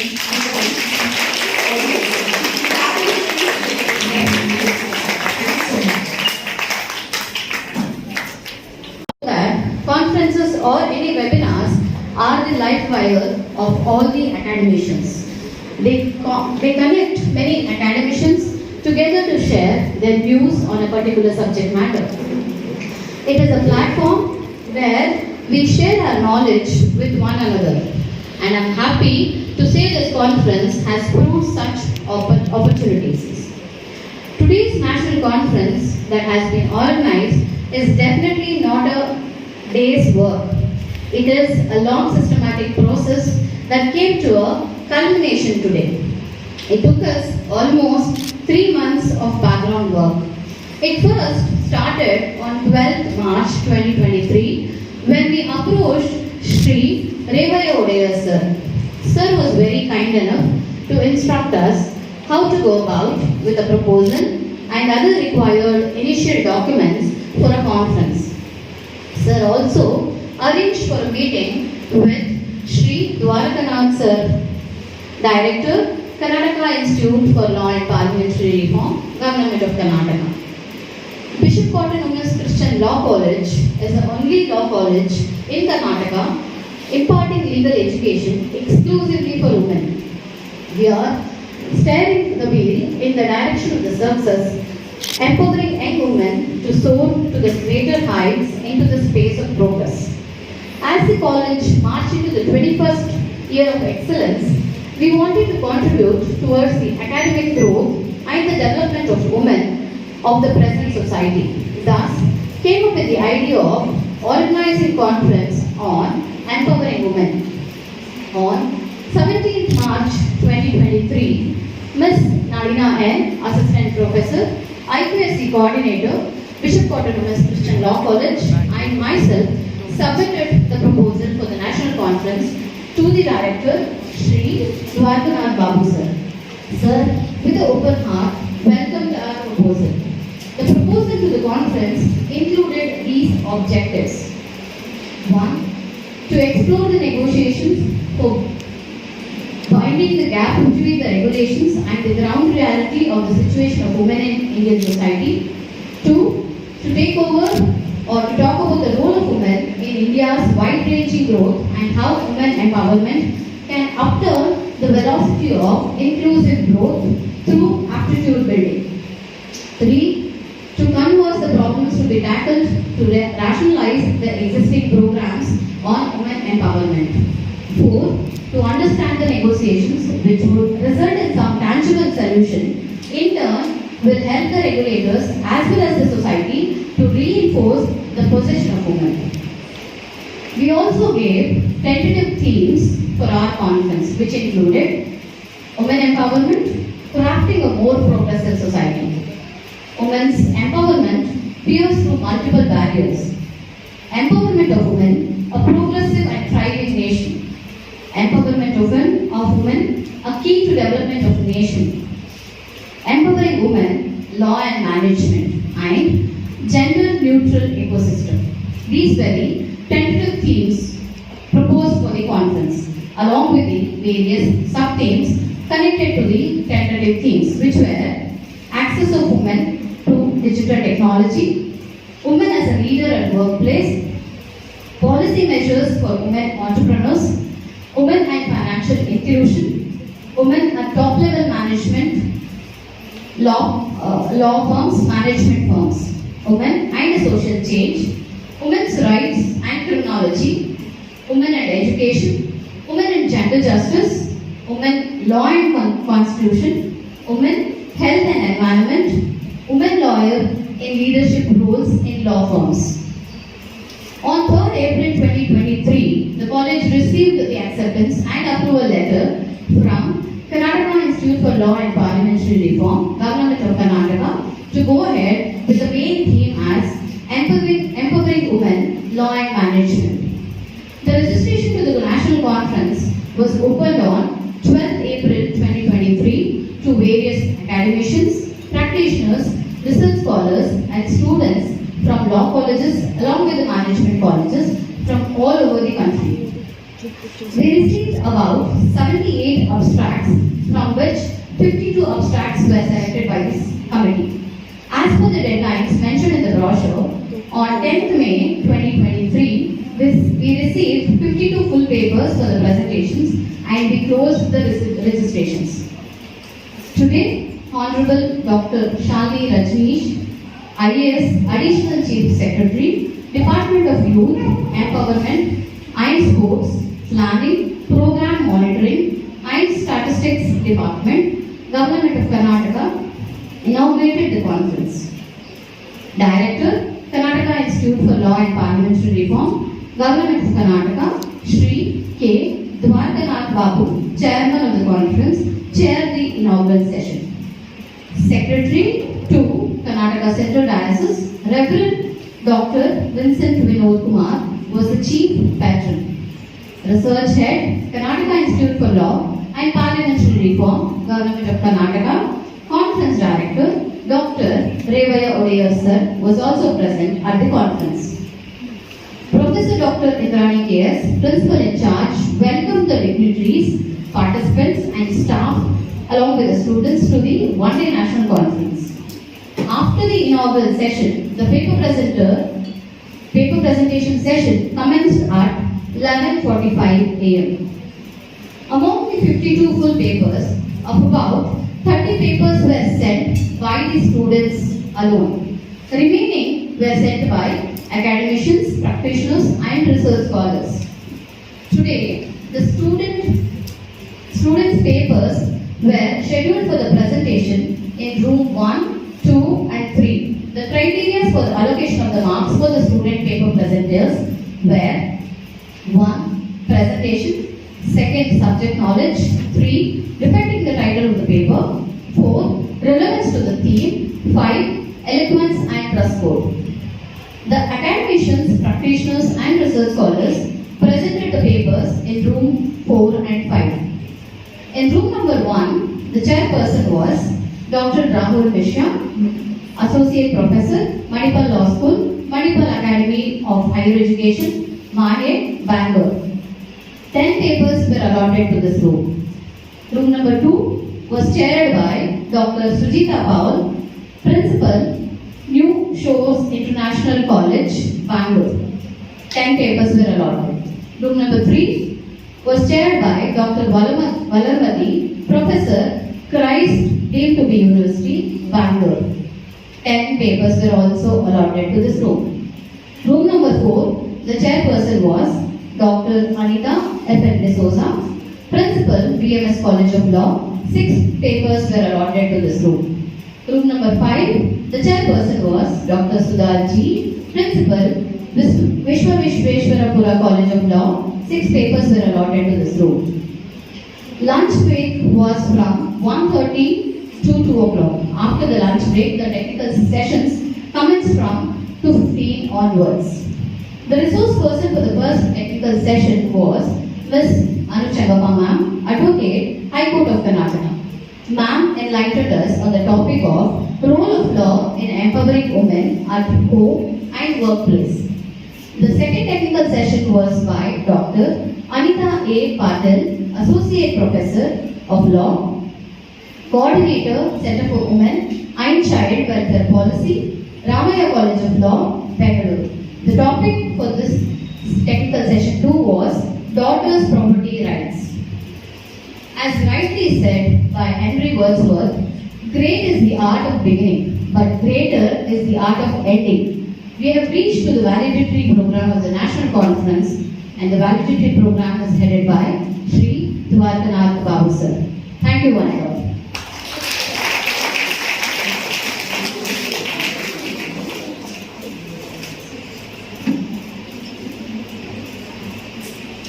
Thank you, Jyoti ma'am, for taking us through today's event. This conference has provided a platform for intellectual exchange, fostering collaboration and nurturing thought process. We have witnessed groundbreaking research and heard captivating ideas. The power of ideas and the spirit of learning have truly been at the heart of this gathering. I request Shri K. Dwarkanath Babu sir, the Director of Karnataka Institute for Law and Parliamentary Reforms, Kilpar, to address the gathering. Thank you, sir. We have come to the most awaited moment of today. It is time to appreciate the research skills of the students. After careful consideration and evaluation, the judges had reached a decision. We had an incredible pool of talented competitors who showcased their